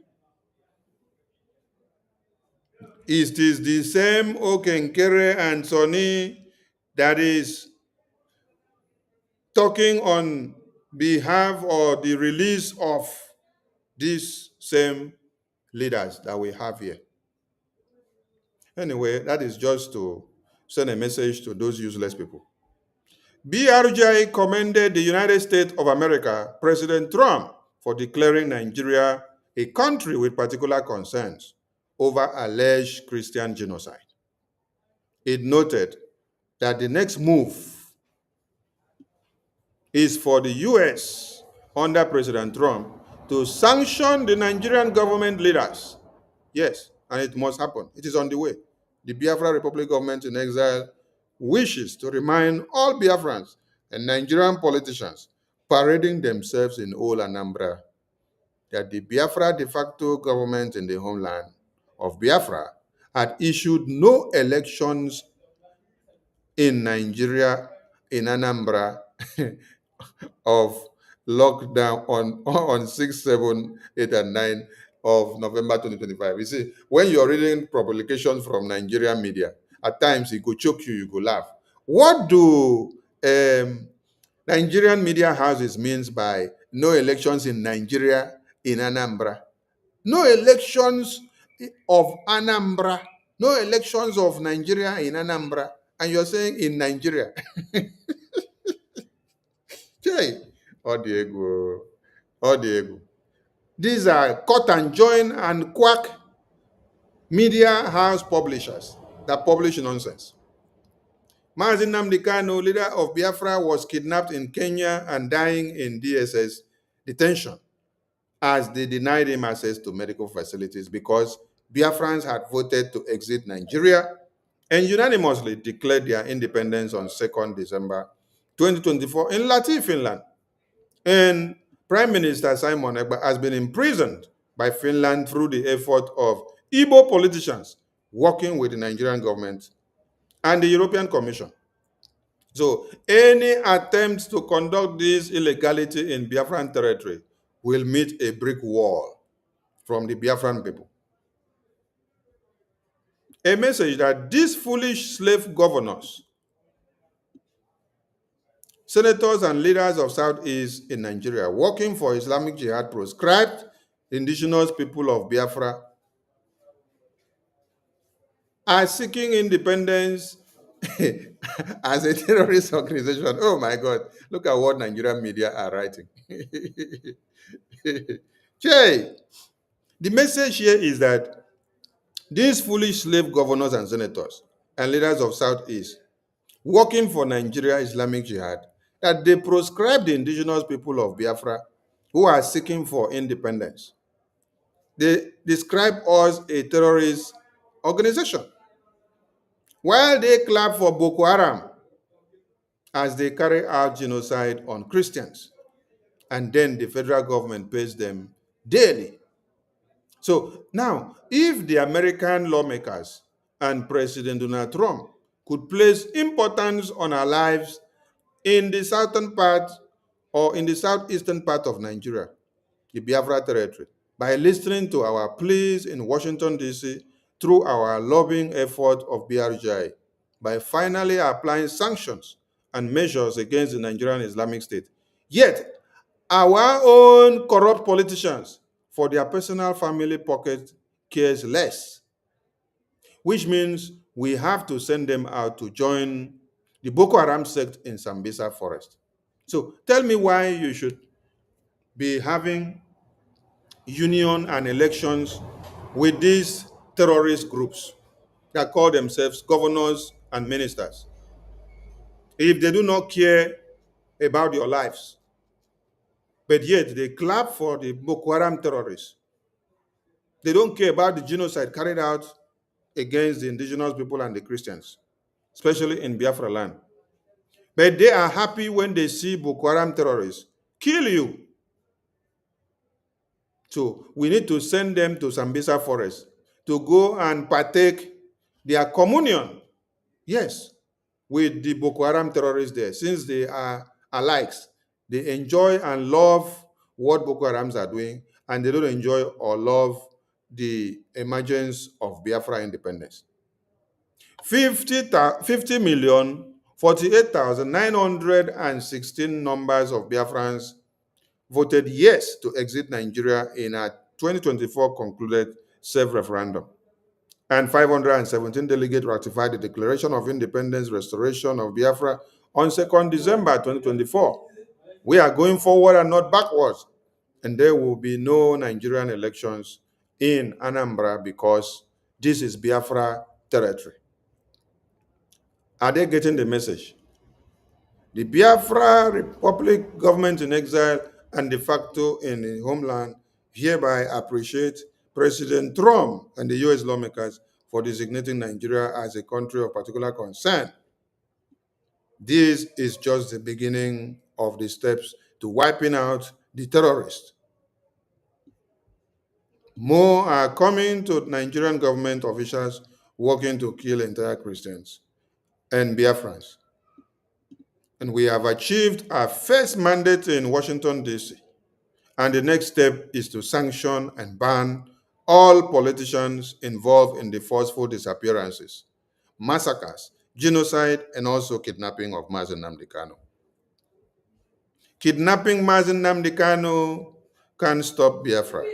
Imprisoning Simon Ekpa can't stop Biafra.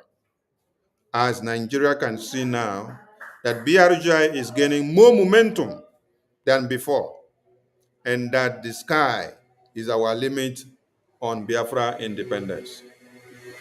BRGI said in a statement released to the Nigerian news sphere, Recall that last week, Trump threatened possible military action against Nigeria over alleged killings of Christians. Nigeria's electoral body, the Independent National Electoral Commission, has announced November 6th as Anambra gubernatorial elections.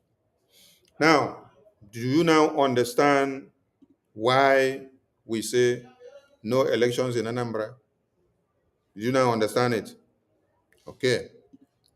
So, if you did not understand, and then you know now why we say no elections in Anambra, tell me why you will say you want to go and partake in Anambra elections. Tell me, when you have Martin Nnamdi Kanu locked up, kidnapped, you have your prime minister also imprisoned and locked up, you have all Biafrans that have been forcefully disappeared and massacred, and their bodies mutilated. Some of them, they poured them acid and they dumped their bodies in the bush, some in the rivers.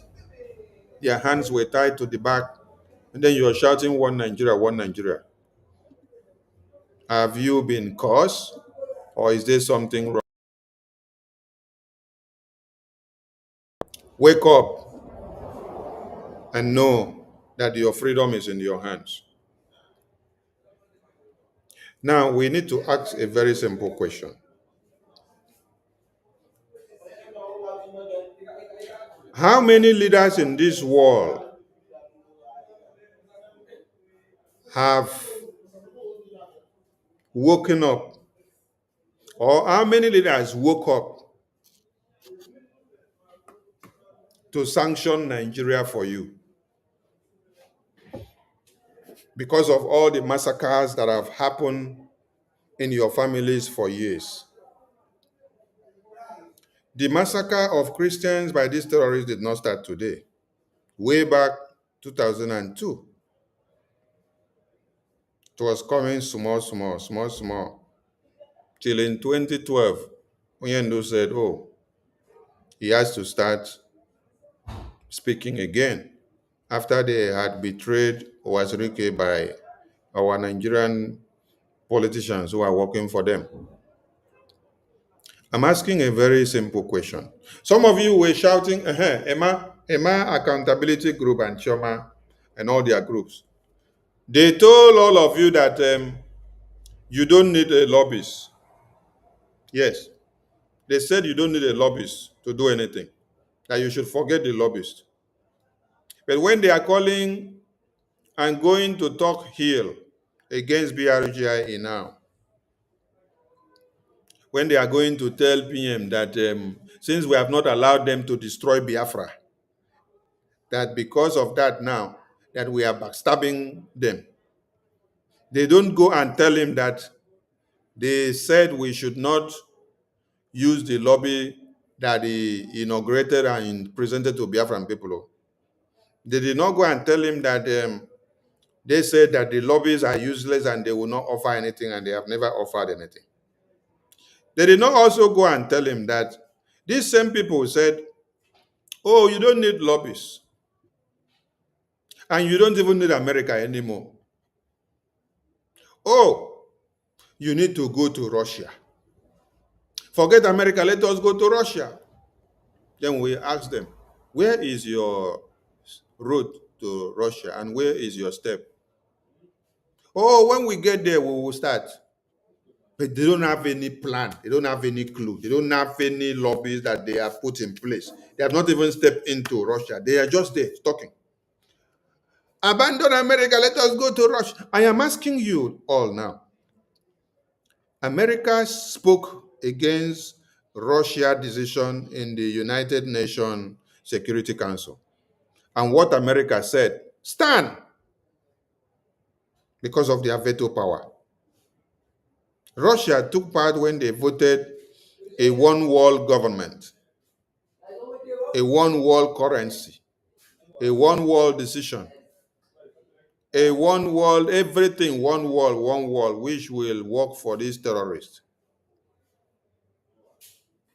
14 member nations voted, and then they voted yes to it. Only America voted no, and it turned down everything. Do you now know the power of America? I am asking all the Mkurumiri people in Nigeria and all of those that call themselves accountability groups that arrange series of meetings with us, telling us that we should go and abandon America and go to Russia. That Russia will answer them today.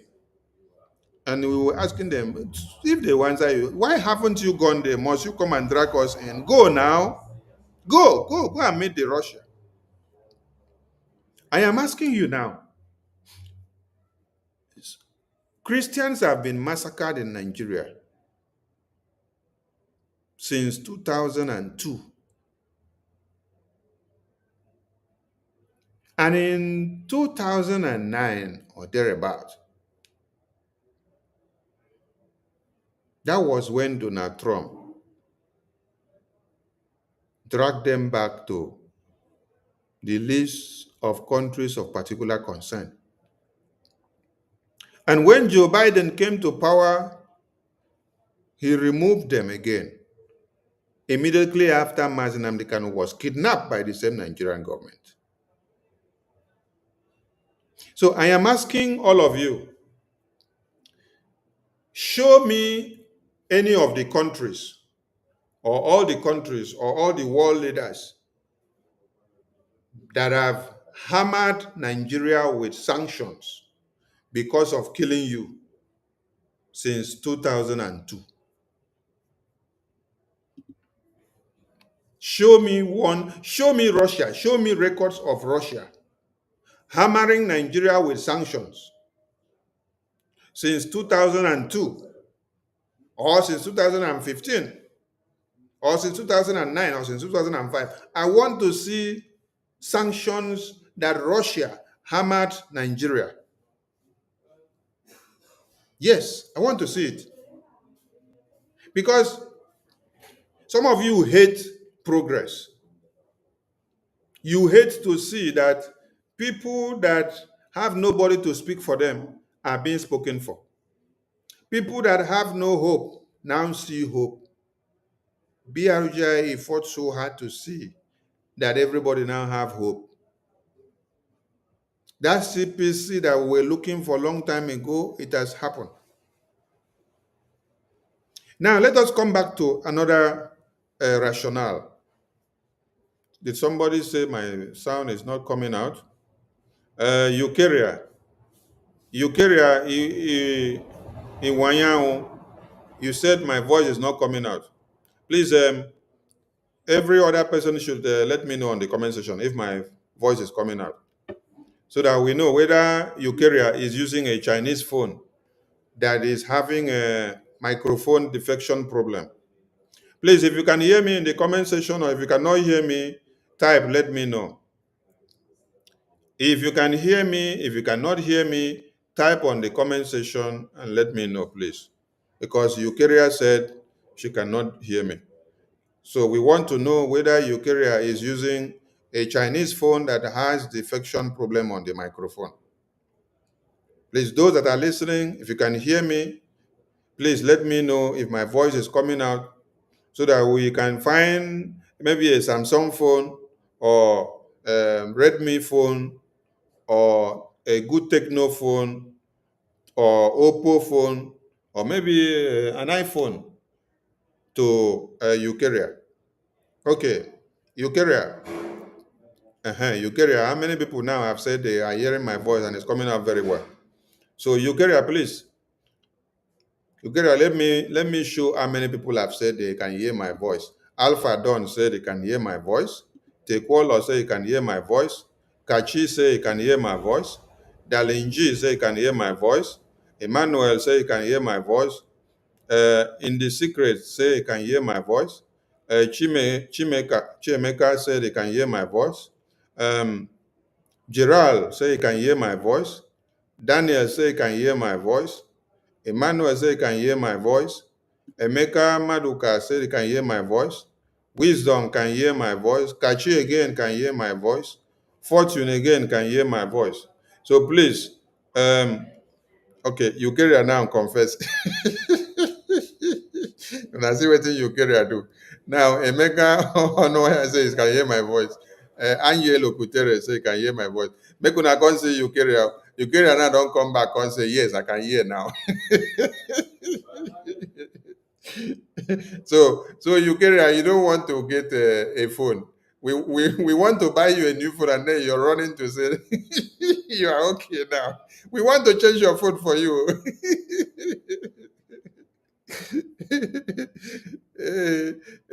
You know that Biafrans are very friendly, and they are generous too.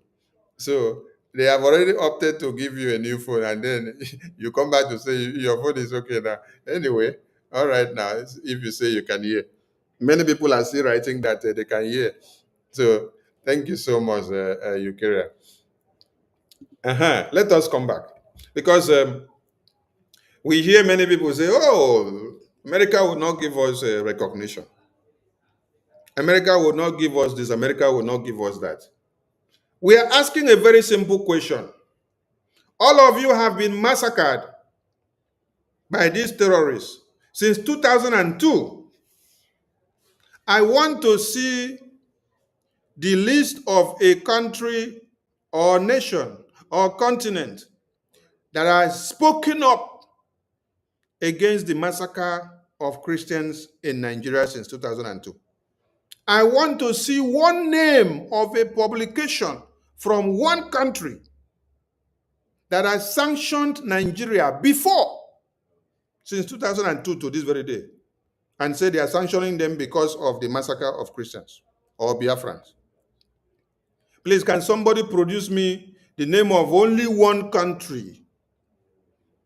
Can you find it in the system where they say, oh, Russia sanctioned Nigeria because of killing Christians, because of killing Biafrans in Southeast? Can you find it on the media? I'm looking for it. Oh, I need that publication.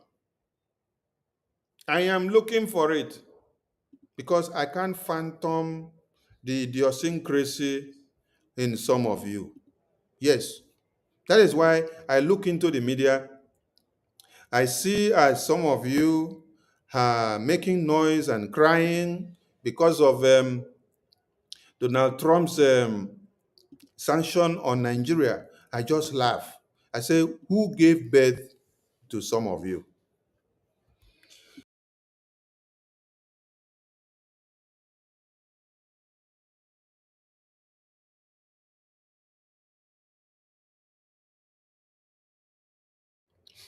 Who gave birth to some of you? Because I have not seen any other country that has the boldness to sanction Nigeria.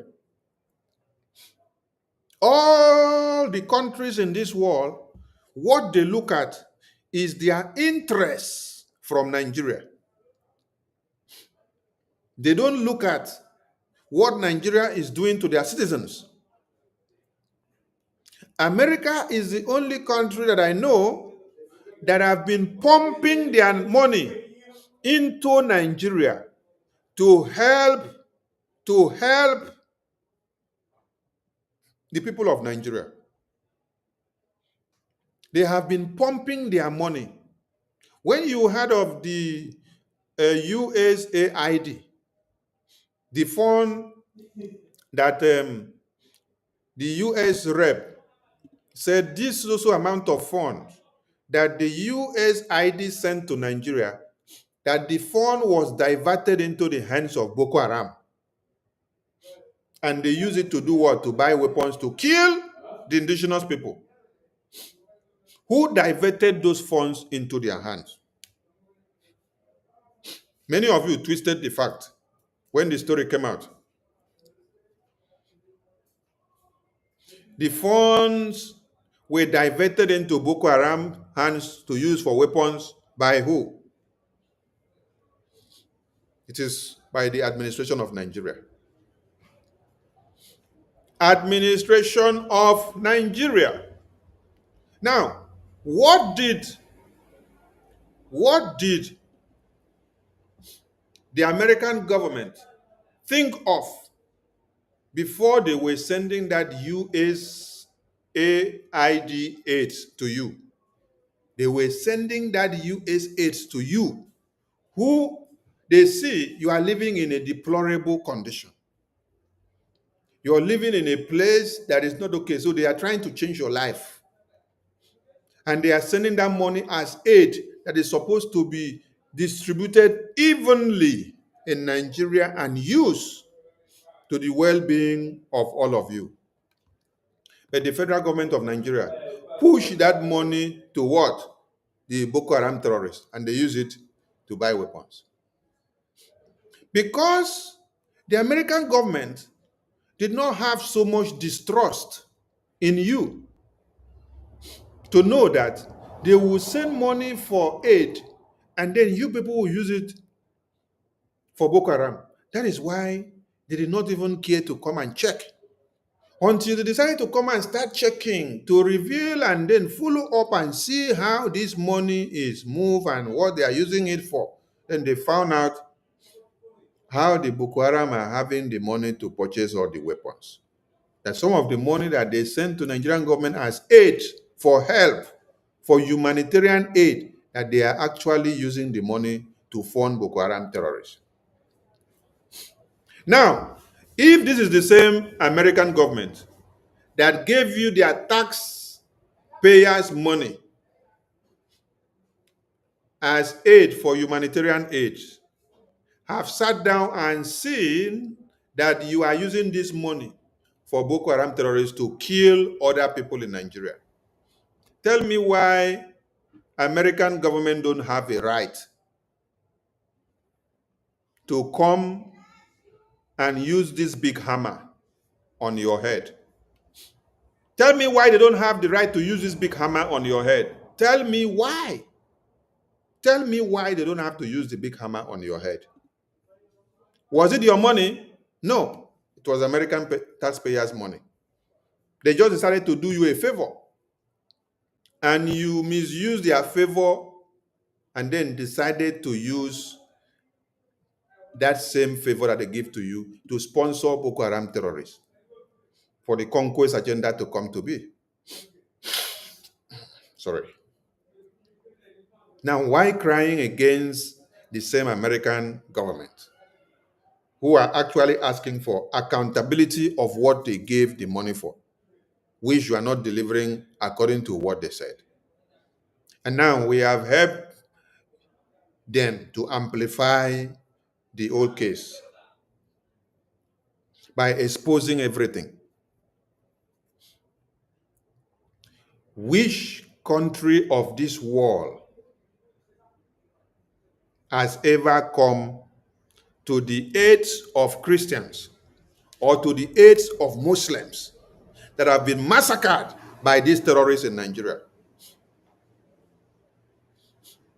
So it's only American government, it's only Donald Trump that sees the terrorists of Nigeria as a threat to the indigenous people. Even some of the indigenous people that their areas are not densely affected by these terrorists, they don't understand or see the importance of Donald Trump. I want to explain something to you people here. When Obama was there, Obama did not make any attempt to crush the terrorists for your own sake and for your own existence. Instead, Obama was working to support the terrorists. And when Joe Biden was there, Joe Biden did what? He removed Nigeria from the sanctions that Donald Trump put them because of Nigeria using Boko Haram to kill all of you every day. How many presidents and how many tenure have I analyzed now? 2, right? Obama and Biden. Biden removed Nigeria from that sanctions.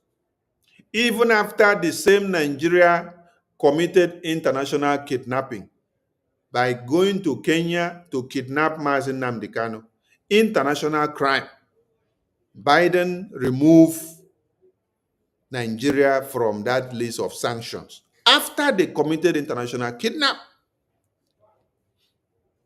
And then Biden still removed Nigeria from that list, even after the Lekki toll gate massacre. Are you all listening to me? How many crimes did Nigeria commit in the face of Joe Biden? And then he still removed them from the sanction list that Donald Trump put them. So you have seen how many president of America that I have counted now within the past 2 decades. That is within the past 20 years. Within the past 20 years, I've counted 3 tenures of 3 different presidents. And from these 3 different presidents, it is only one president that sees the terrorists that are killing the indigenous people in Nigeria as a threat. The rest of them don't see anything wrong with it. The rest of them are clapping for the terrorists. The rest of them praises them. The rest of them promote Nigeria while they are killing you. The rest of them even remove Nigeria from the list of sanctions. The rest of them even give Nigeria Tucano jet, and they use that Tucano jet to come and bomb you in Biafra land. The only president that is holding them accountable, he is Trump. So it's only Trump that sees the terrorists in Nigeria. The rest of them, they form blind eye. They use something to cover their eye. This is how the rest of the leaders have been. That is how the rest of the presidents that have been in America for the past 20 years have been. When you talk of Christian massacre in Nigeria, are you getting the point? So now, if you are against Donald Trump, who is the only president that is having the boldness to call out the terrorists and to call out the leaders, having seen Biafra Republic government in exile, having the boldness to come out and present the case to back up every other evidences. You see, there is one thing here. Donald Trump or US lawmakers will not wake up overnight to come and know how you are feeling in your room or in your bed. They will not come and know if you have headache in your village or in your community. They will not know the numbers of babies, women, and children that are massacred in your communities. It is your duty to get a lobbyist, engage the lawmakers of America, explain your plight, put your problems on the table, and let the lawmakers of America assess it. After they see what you have put to the table, they will assess it. They will go through it, and then they will verify to see that every evidences that you have given are fact before they will take action. They don't take action on hearsay. They don't take action on what they just see in the media. They will investigate those information. Do you know what it means for the Biafran people to have a congressional testimony on the American government website? This testimony here on the screen. Do you know what it means? Do you think that we put this testimony on the American government website, congressional website? We did not put it. When we submitted it to them, they review all the facts and figures that we submitted. They investigated it for a long time. before they approve of it after they saw that everything we submitted were facts and figures, before they had to now accept it and launch it on their website and told the Biafran people, your testimony has been accepted and it is live online. You can go and view it anytime. That means the information that we produce were factual with evidences. We did not just go and do a yes or just put anything there and put out there. No.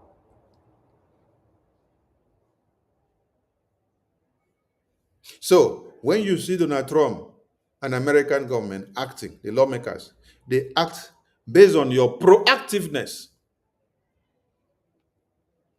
If we were sleeping, while all of you were attacking Sonny and Ogenkere and the entire BRGI, if you go to Emma and Choma website, they write it there that Sonny and Ogenkere, they are criminals.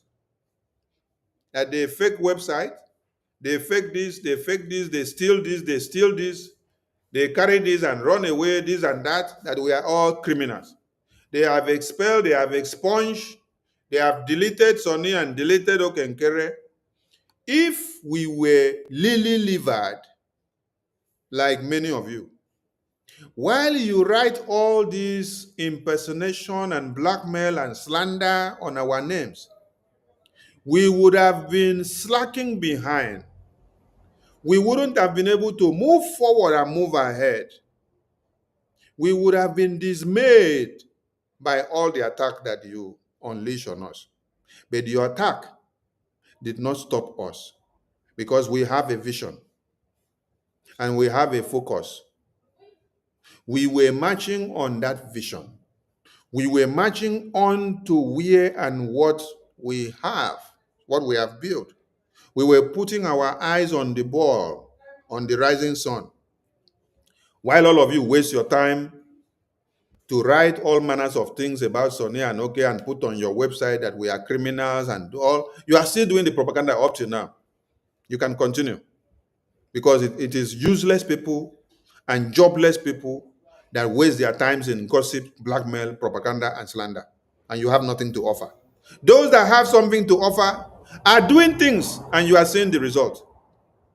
While you were busy doing all those nonsense, we are busy doing what we have to do with Washington, D.C. Do I engage in saga? Do you see me come to the media and be doing saga? All of you should go and watch all my outings here on the media. Do I have time to come and do saga?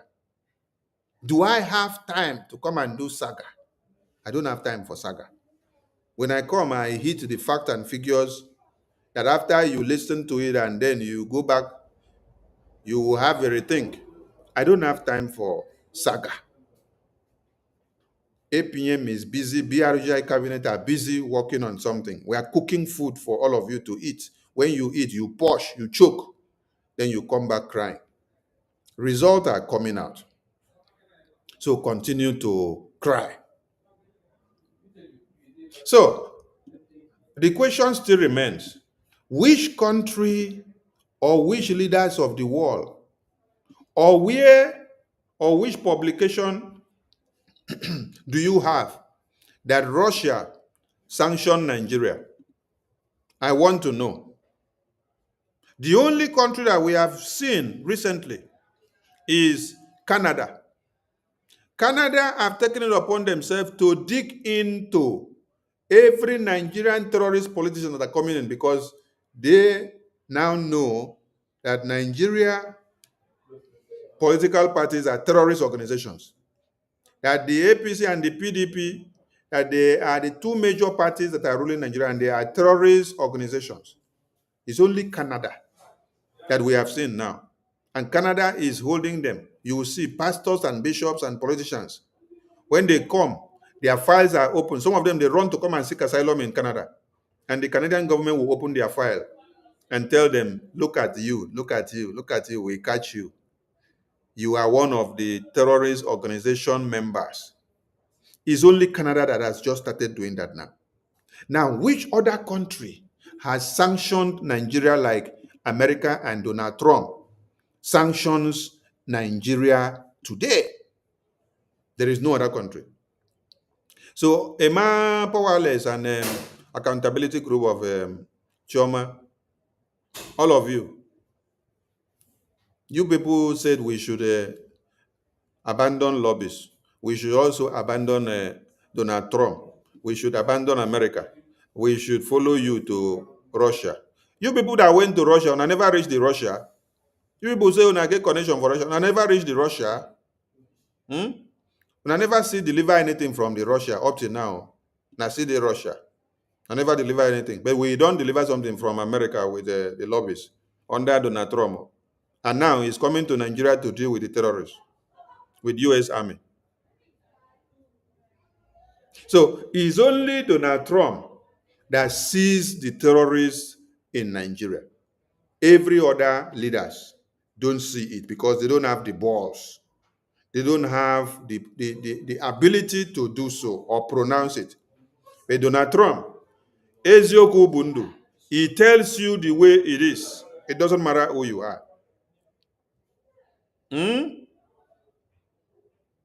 So now, I think there is a video here that project and even show how Nigerian terrorist governments are actually sponsoring the Islamic Jihad. Say it here. Abdurrahman Dambazo met with the federal government, led by the Minister of Interior Abdurrahman Dambazo, met with the Miyetti Allah Cattle Breeders Association of Nigeria in Kebbi State, offering them the sum of 100 billion naira over 2 years to stop the kidnapping in the country. The meeting lasted over 4 hours on Friday as What did you people hear? Let me turn it back again now, so that you will hear it very well. The federal government, led by the Minister of Interior Abdurrahman Dambazo, met with the Miyetti Allah Cattle Breeders Association of Nigeria in Kebbi State, offering them the sum of 100 billion naira over 2 years to stop the kidnapping in the country. What did you just hear now?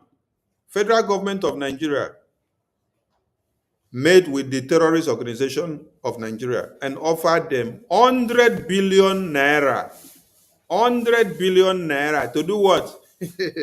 As offer to stop the killings in the country for over 2 years. So it is a contract of 2 years. Federal government of Nigeria pays the terrorists a renewable contract with the terrorists of 100 billion naira. How many of you have been paid such amount of money? You see how the federal government of Nigeria legalized the terrorism. They pay them 100 billions of naira to do what? To kidnap you, to take over your lands, to buy more weapons, and to be able to terrorize all of you. 100 billion naira. And this is what? A renewal or a renewable contract of every 2 years. Every 2 years is what the federal government did. So if Donald Trump sits down and see this, and BRGI sit down and see this, the lawmakers of America sit down and see this, that the federal government of Nigeria is actually paying the terrorists on a contract of 100 billion naira. And you will hear from this publication that the terrorists were actually demanding 150 or 200. They now bargained and brought it down to 100 billion. This is a contract term that they will now be paying them. What do they need the money for? They need the money to buy more weapons to fight all of you. And now it's only Donald Trump that has the power to come and dismantle this thing. All of you Nigerians that say you don't need Donald Trump in Nigeria to come, and you are twisting the narrative that he is coming for your resources. Can you show me any of the resources that America came to pick from Nigeria, which they say it is because of that resources that you continue to be alive, or that resources is what is giving you food, or you are benefiting from that resources? That is after America pay Nigeria the interest or the dividends of that resources. Then they now make that resources to be viable for you or the finished product. Or you now feel the dividends of democracy coming out from that very resources. Can you now tell me one, only one, only one? Why are Nigerians all traveling out of Nigeria to Canada and America and Europe? Is it not because you hear that you are a giant of Africa? You hear that you are the highest oil producing. You hear that you are the richest country. You hear that you have all resources, but yet you become the poorer as a person. Rather, the politicians are the richest. They are the only ones feeling the richness of the country. Is that not why you are running out of Nigeria, traveling to America, Canada, UK, Europe, Asia, Australia, China, everywhere?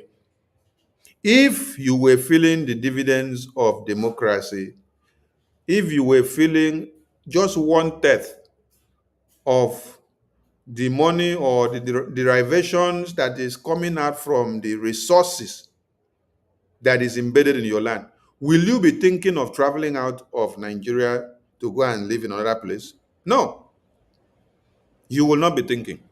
You will only be thinking of just traveling out for vacation. Go and spend 1 week or 2 weeks and come back to your country. You will be telling somebody, to hell with you with your country. I love my country. I love where I am. It's very peaceful. Everything is okay. I will only come for vacation. I cannot even stay more than 2 weeks in your place. I will be tired because it's too boring. I want to go back to my place. But you see, all of you are living a nice and serene natural environment with green leaves and plantations, which God has given you. You're living it and running away to die inside the cold in America. You're living it to die inside the cold in Europe. You're living it to die inside the cold in UK and China and Asia, Australia, and every part of the world where they don't even have good weather. Only cold, cold, cold. They kill all of Una where they are abroad. But in Nigeria, you have good weather. In Africa, you have good weather. But cold, they kill all of Una for abroad. But when you now see that Trump wants to come and eliminate these terrorists, you are crying. Listen to the video. Make you hear how much they pay to the terrorists. The federal government, led by the Minister of Interior Abdurrahman Dambazo, met with the Miyetti Allah Cattle Breeders Association of Nigeria in Kebbi State, offering them the sum of 100 billion naira over 2 years to stop the kidnapping in the country. The meeting lasted over 4 hours on Friday as negotiations dragged on, with the association initially asking for 160 billion naira. The minister said that the 160 billion naira was the initial demand. Who is demanding? Is the terrorists that are demanding 160 billion naira. They are not having this negotiation in the bush. They are having this negotiation inside where the officials of Nigerian government gather. That's where they are having the negotiations. They want how much? 160 billion naira. And they have to sign contract with them, and they'll be giving them the money every 2 years. And they'll be using the money to buy more weapons for this terrorist attack. Hello, Mero. And then they had to plead and say, okay, they will reach agreement of 100 billion naira.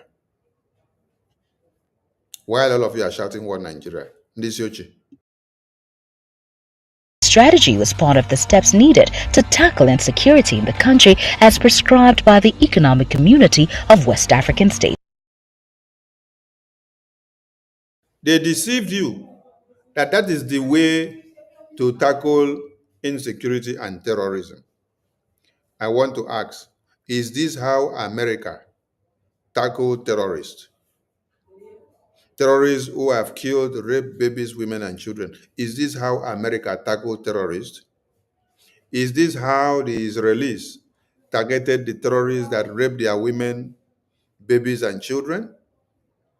And you will be surprised that the people that are even giving them these recommendations and sealing it is what? ECOWAS, Economic Community of West African States. A body that has come to become a terrorist organization are the ones advising them and sealing this. So is this how America have been treating insecurity and terrorists in America?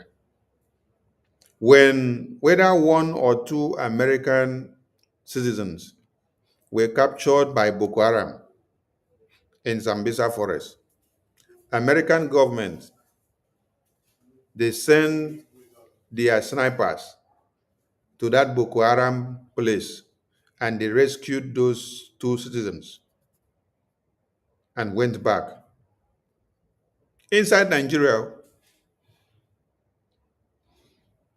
and they destroyed the terrorists that they met there on rescuing their citizens. Did they go there to give those terrorists, those Boko Haram terrorists, 100 billion naira? Did they go and give them 500 billion naira? Did they go and negotiate with them and give them money to continue to use it to buy more weapons to do more kidnapping? You say they are scamming the government. No, they're not scamming the government. The government are actually giving them money to acquire more weapons. It's a strategy. It's a strategy. So when you hear them telling you this, oh, it's a way of fighting insecurity or this or that. No, it's a way of funding them. It's a way of giving them more weapons. So they will say, oh, it's a pattern of, which country have you ever seen? Which country have you ever seen that give the terrorists money and say this money they are giving them is to sign a contract deal of 2 years with them? Then because they are giving them this money, they will not come and start attacking again. No.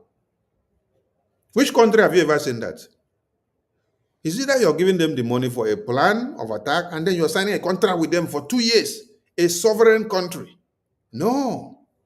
You're actually signing a contract of how to do what? How to eliminate all the Christians. This is how the plan and the handiworks of the Christian genocide was underplaying without some people knowing it. This happened under Buhari, so they were preparing the ground. That is why when Buhari died, they got very angry because the person they had wanted to use to do what they wanted to do has been taken out. And who is standing as the mediator here? Look at ECOWAS. ECOWAS is the one endorsing this nonsense. ECOWAS that is working for the terrorists, not working for all of you that are dying in the hands of the terrorists in Nigeria. But the ECOWAS recommend that you should give more money to the terrorists. Then what happens to the dead bodies of the babies, women, and children? Nothing. What happens to the Christians slaughtered? Nothing. But they say give more money to the terrorists so that they can buy more weapons. Now, all of you see Donald Trump taking the big hammer to hammer Nigeria. All of a sudden, everybody now love Nigeria. The rationale here for us to understand is that, is it that some of you love these terrorists more than the Christians and the Muslims that you claim they massacre? Let us come back to a particular mathematics now. Let's come back to this mathematics. Let us come back to this mathematics. Yes, these are the terrorists, right?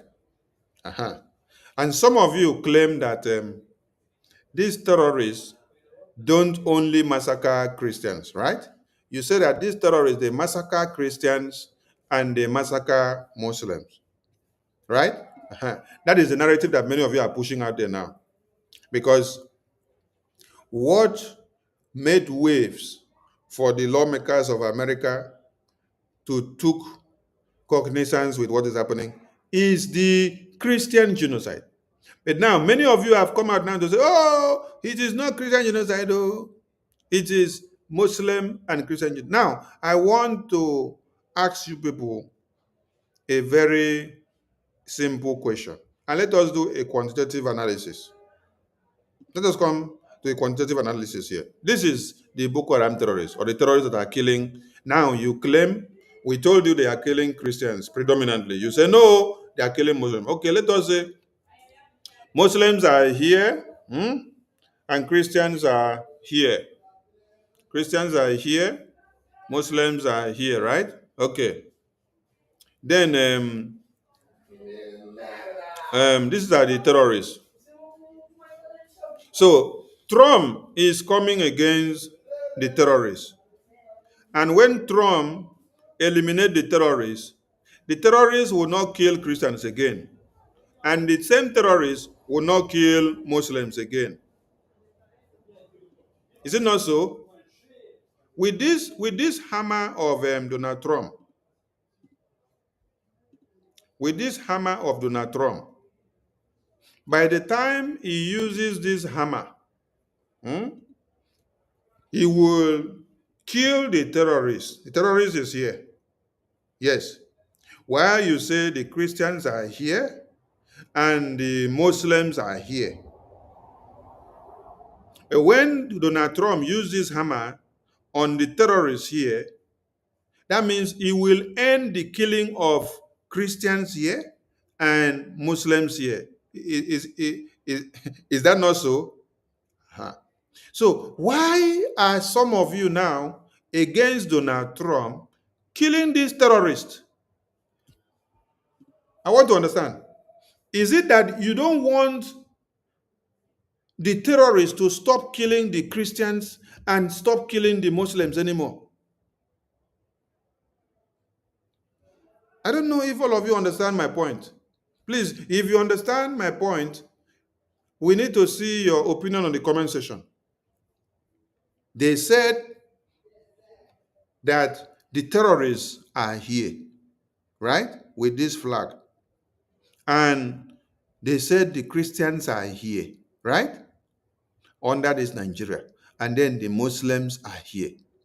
And then they say that it is only one enemy that exists, and that enemy is the terrorists here in this green, white, green.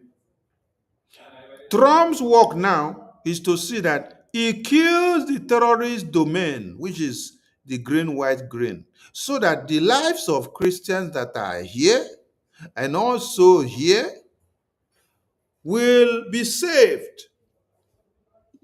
Now, why are some of you angry now that Trump wants to eliminate the terrorists? Is it that you don't want the terrorists eliminated? You want to continue to see the life of Christians, the life of Muslims massacred on daily basis? Is it that some of you you now love the terrorists to exist than the life of the Christians and the Muslims that are here?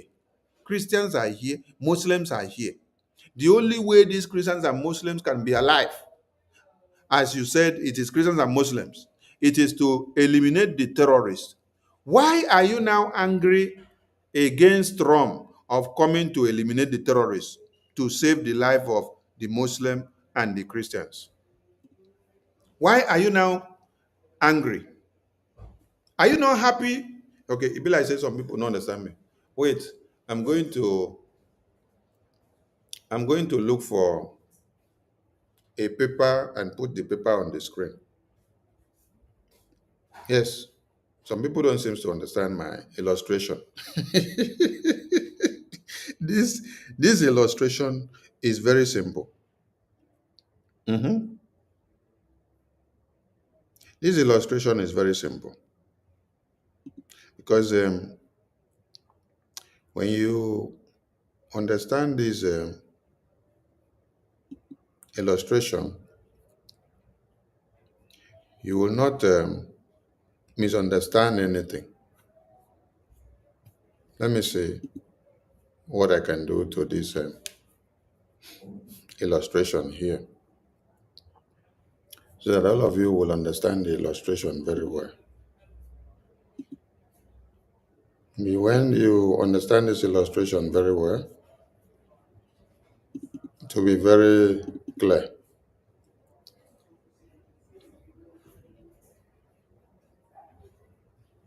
When you understand the illustration well, it will be very clear.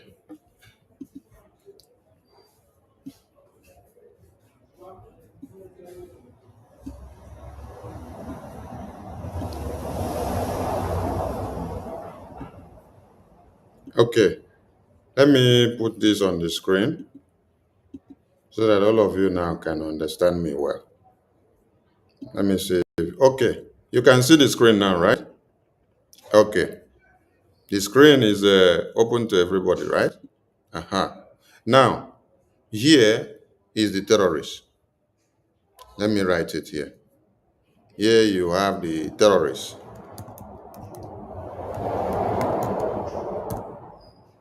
Here you have the terrorist. Then here you have the Christians, right?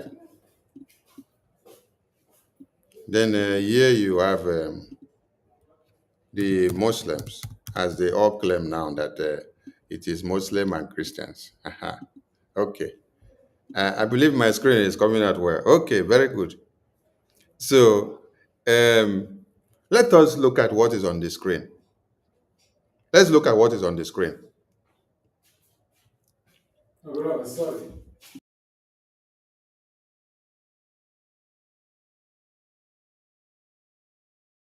I have to bring my screen back. Let's go back to my screen. Please, if my screen disappears, you guys let me know.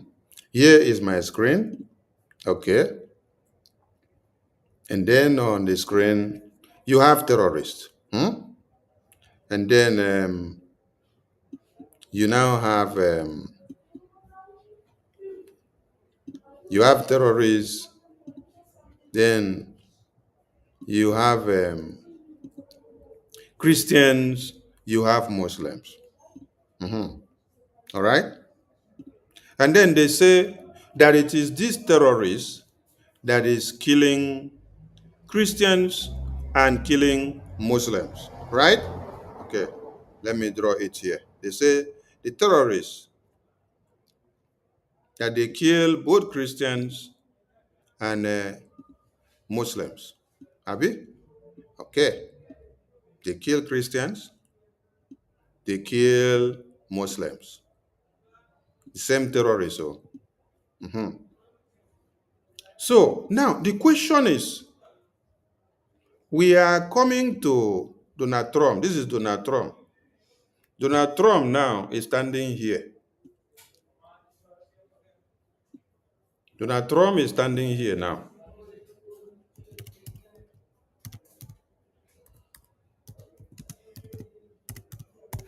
Donald Trump is standing here with the big hammer. Donald Trump is standing here with the big hammer and is the savior. Now, Donald Trump sees that the only way for these Christians here to be safe and these Muslims here to be safe, that is by eliminating these terrorists. It is by eliminating these terrorists here. This is what you have to do. You have to do like this and then eliminate these terrorists that are here. Do like this and then eliminate these terrorists. If you don't do like this and then eliminate these terrorists, that means these Christians and the Muslims will not be safe. Now, when you eliminate these terrorists, these Christians will be safe. The Muslims here will be safe. And then Trump has done a good job. So why are Nigerians now saying, no, don't eliminate the terrorists? Is it that all of you here do not love the lives of the Muslims here and the Christians anymore? What you now love is the life of the terrorists? Is the question that we are asking. You love the life of the terrorists and you don't love the life of the Christians. Eh? Hey, hey. So it's like all of you here now, you don't want to see Christians, but you want to see terrorists alive. You want to see terrorists. And then you don't want to see Christians alive. You don't want to see Muslims alive.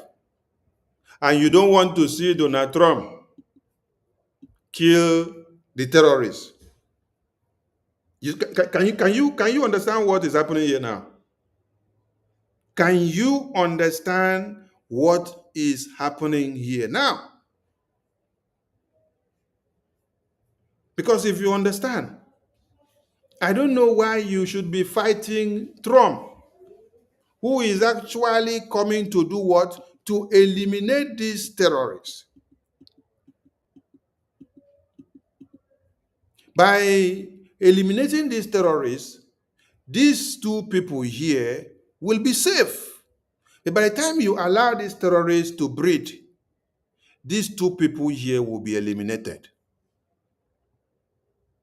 You people are trying to make the mission of Trump to be fruitless. So Nigerians now love the terrorists. They now love the terrorists than the Christians and the Muslims, which these same terrorists have massacred. How many people understand this illustration now? This is what we need to ask all the Nigerian terrorist government. Fortunate to say, they say that Trump want to come and take resources, including our rich, stupid Igbo men.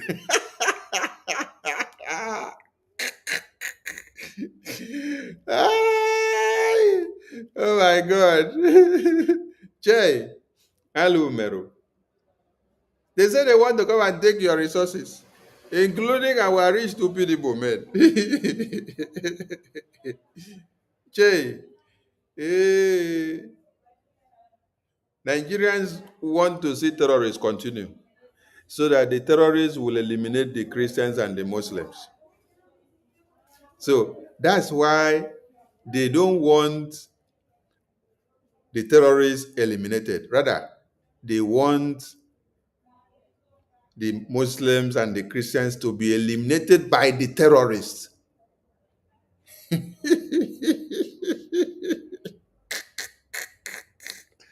The fear of Trump now is fear of elimination of the terrorists. Are you guys understanding the point? The fear of Trump is that Trump will come and eliminate the terrorists, of which this terrorist is doing the dirty job for them by killing Christians and killing Muslims, which they claim that Nigeria is for Christians and Muslims, and that these terrorists are killing Christians and Muslims. Yet, they hate to see Trump eliminate the terrorists. They rather allow the terrorists to eliminate the Christians. They want the terrorists to eliminate the Christians. Then allow the terrorists to breathe and continue to live so that the terrorists will take over. And they don't want Trump to come in. They want Trump out of the way so that the terrorists can eliminate the Christians and the Muslims. But the solution is that It is the terrorists that are supposed to be eliminated if you want the Christians and the Muslims to live, because the Christians and the Muslims are the ones giving the complaint. Yes, the Christians and the Muslims, they are the ones giving the complaint and crying. I want to ask again, can anybody show me any terrorist Christian who is beheading any of the Muslim people? I am looking for a terrorist Christian who is beheading any of the Muslim people, or a terrorist Christian that is even beheading the terrorists themselves that have come. Can anyone show me any evidence where a Christian is a terrorist and he is now the one beheading a Muslim or these terrorists, or beheading any of the clergymen of the jihadist terrorists? I want to see one. I want to see only one. Only one. Only one is what I want to see. Can anybody show me a Christian? Wait, let me write it so that some people that are looking at the screen. Show me one Christian that has beheaded any Islamic teacher.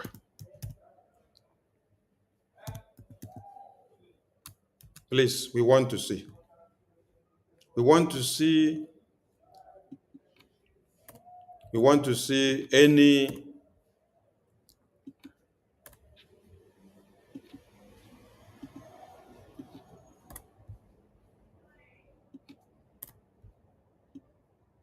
we want to see just one Christian that has beheaded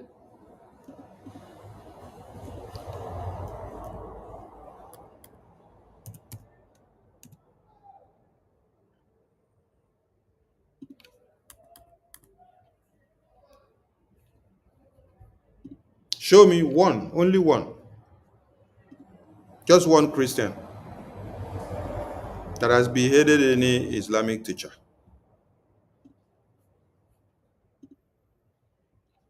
We need only one.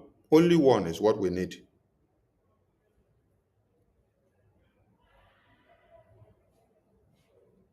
Does anyone have any evidence? Only one. One.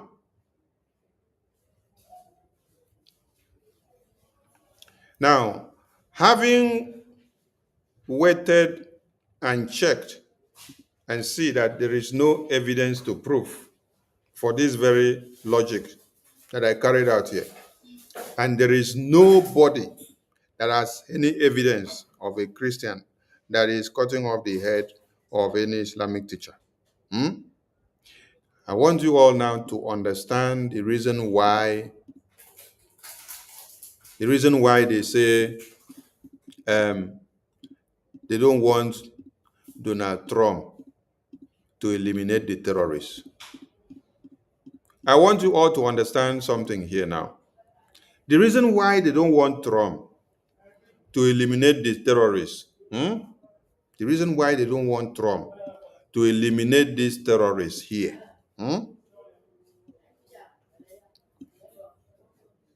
the reason why they don't want Trump to eliminate these terrorists is not because there are Muslims.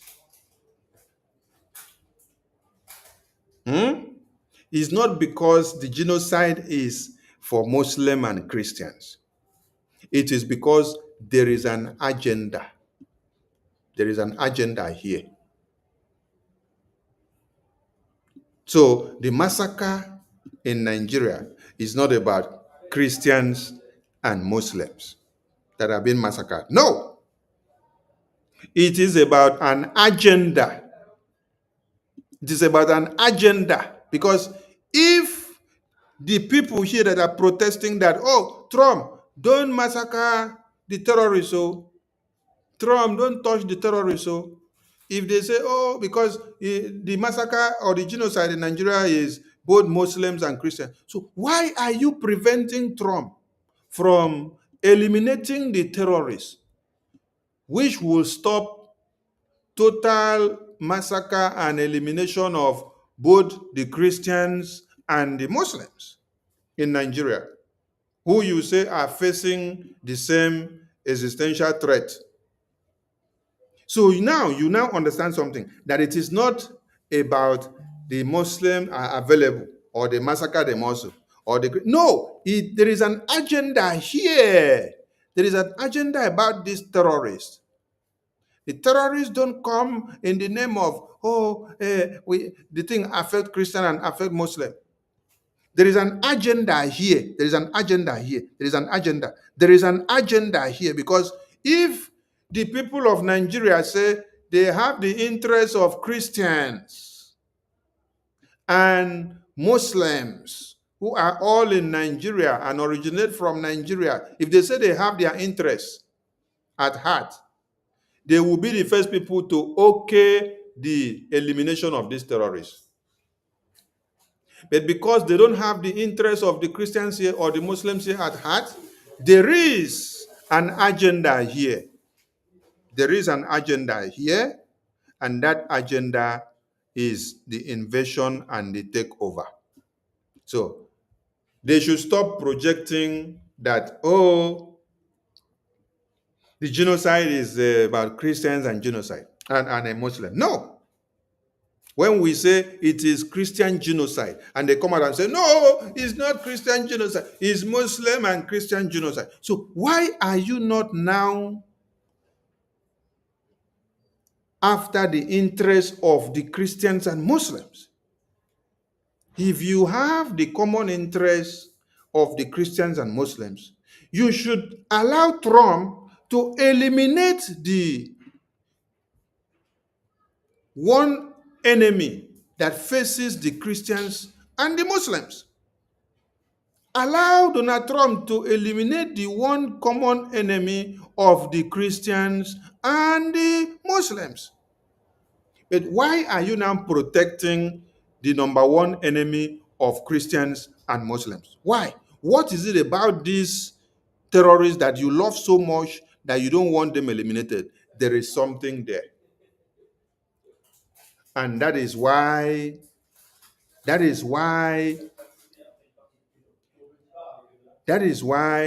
we want them to continue to cry, while Trump needs to come in and take out those terrorists. Yes, Trump needs to come out and take out those terrorists, because those terrorists are the main problem. And anyone that is standing against the elimination of those terrorists, it means they don't love the Christians, they don't love the Muslims in that Nigeria. They only love those terrorists. So it is very clear now. It is very clear now.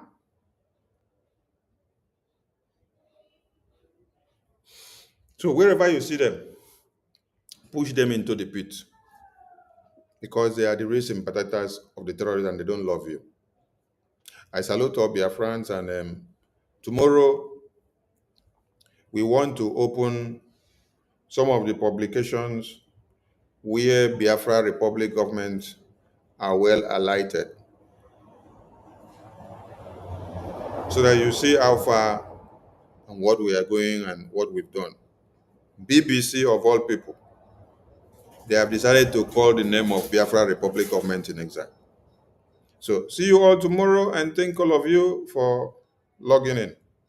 And please explain this logic to them and ask them, why do you prefer the terrorists not to be eliminated, but you prefer the terrorists to eliminate the Christians and the Muslims? But yet you tell us that the same terrorists are eliminating Christians and Muslims, that it is not only Christians. So why are you now preventing us from eliminating these so-called terrorists? What is so unique and peculiar about these same terrorists that you want to protect them till eternity? Instead of you protecting the Muslims and the Christians that you say are in Nigeria who have become the victims of these terrorists, you should be protecting the Christians. Likewise, the Muslims you say you love. Why are you now putting your protection on the terrorists? It is a question that you need to throw to them when you see them. If they cannot give you the answer to this, please lock them up and block them totally. I salute all of you. From me, from here, it is good evening.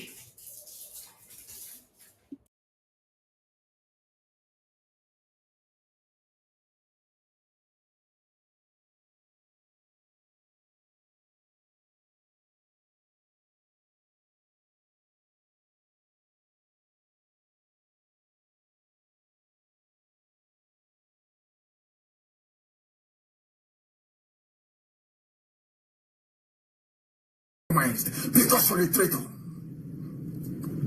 Only traitor can say because you're compromised. Because you're a traitor.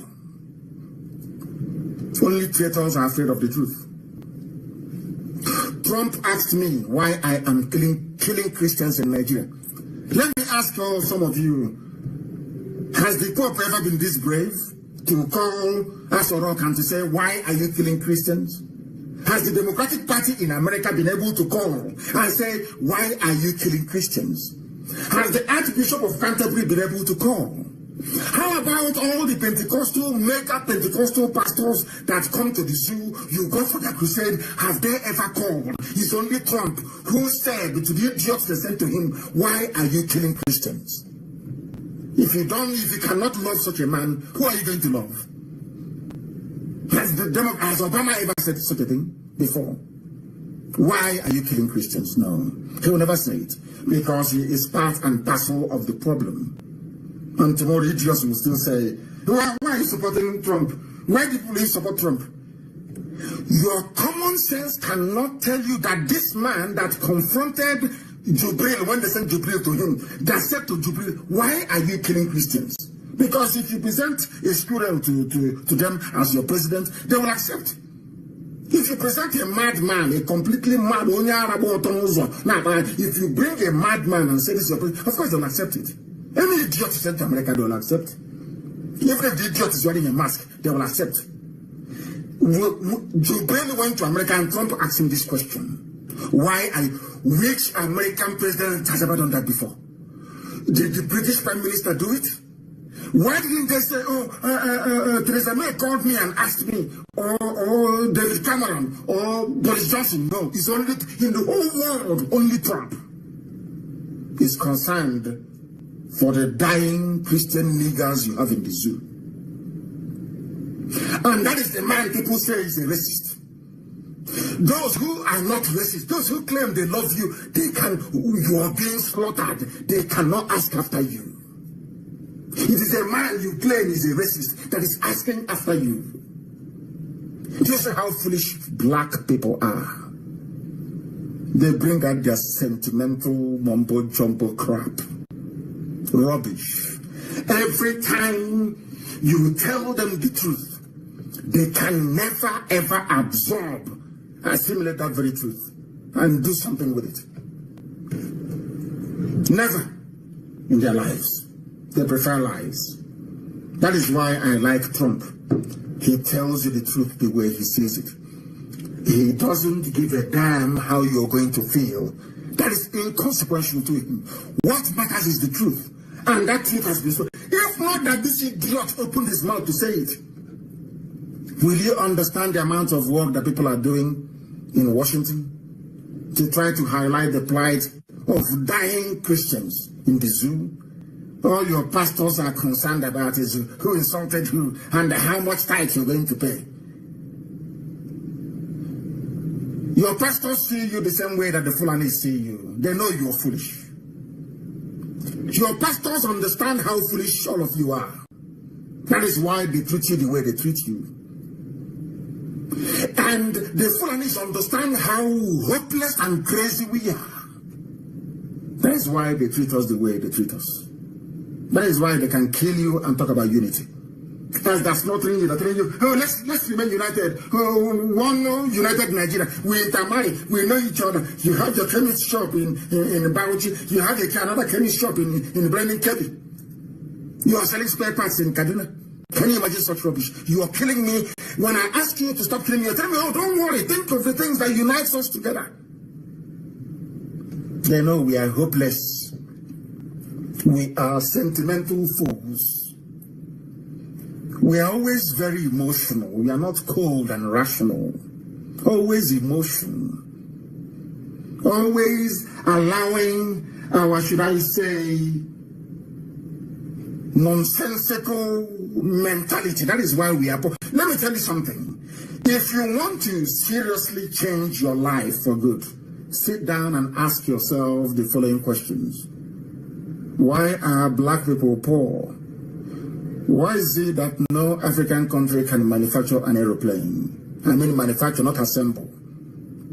Why is it that no African country can feed itself without foreign aid? Why is it that despite the abundance of technology and knowledge, scientific knowledge, people are still homeless in Africa? People are still poverty-stricken in Africa? Ask yourself these questions. And if they don't, take what we preach, ask yourself a very simple question. Why are we living on top of oil, yet there is no running water? We drink the water that we go to defecate in. Ask yourself that simple question.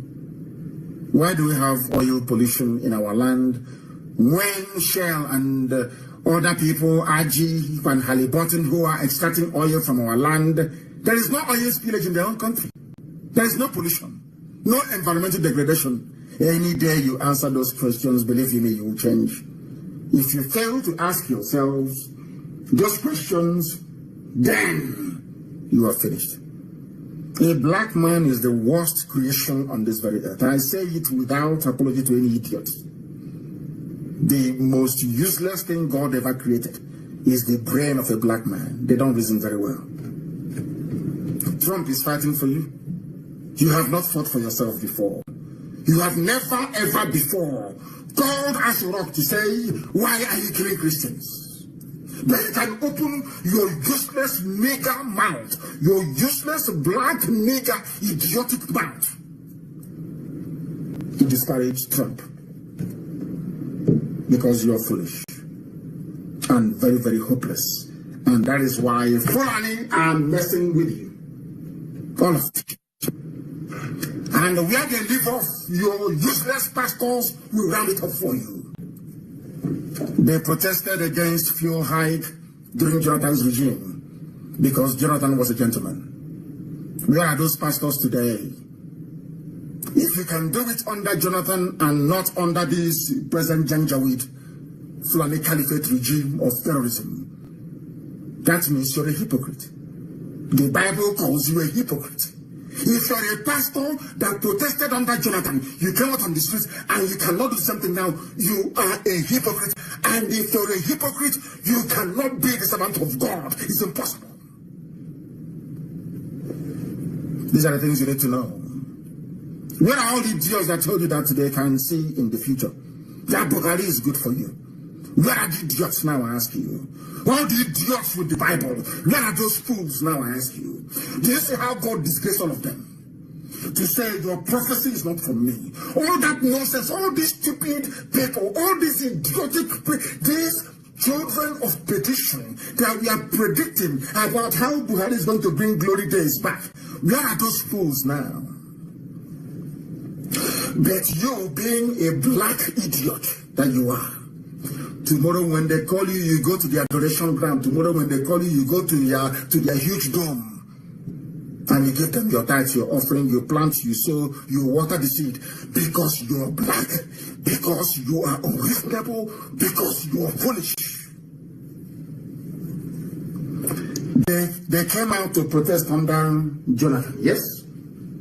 Ask your pastor. It's an assignment.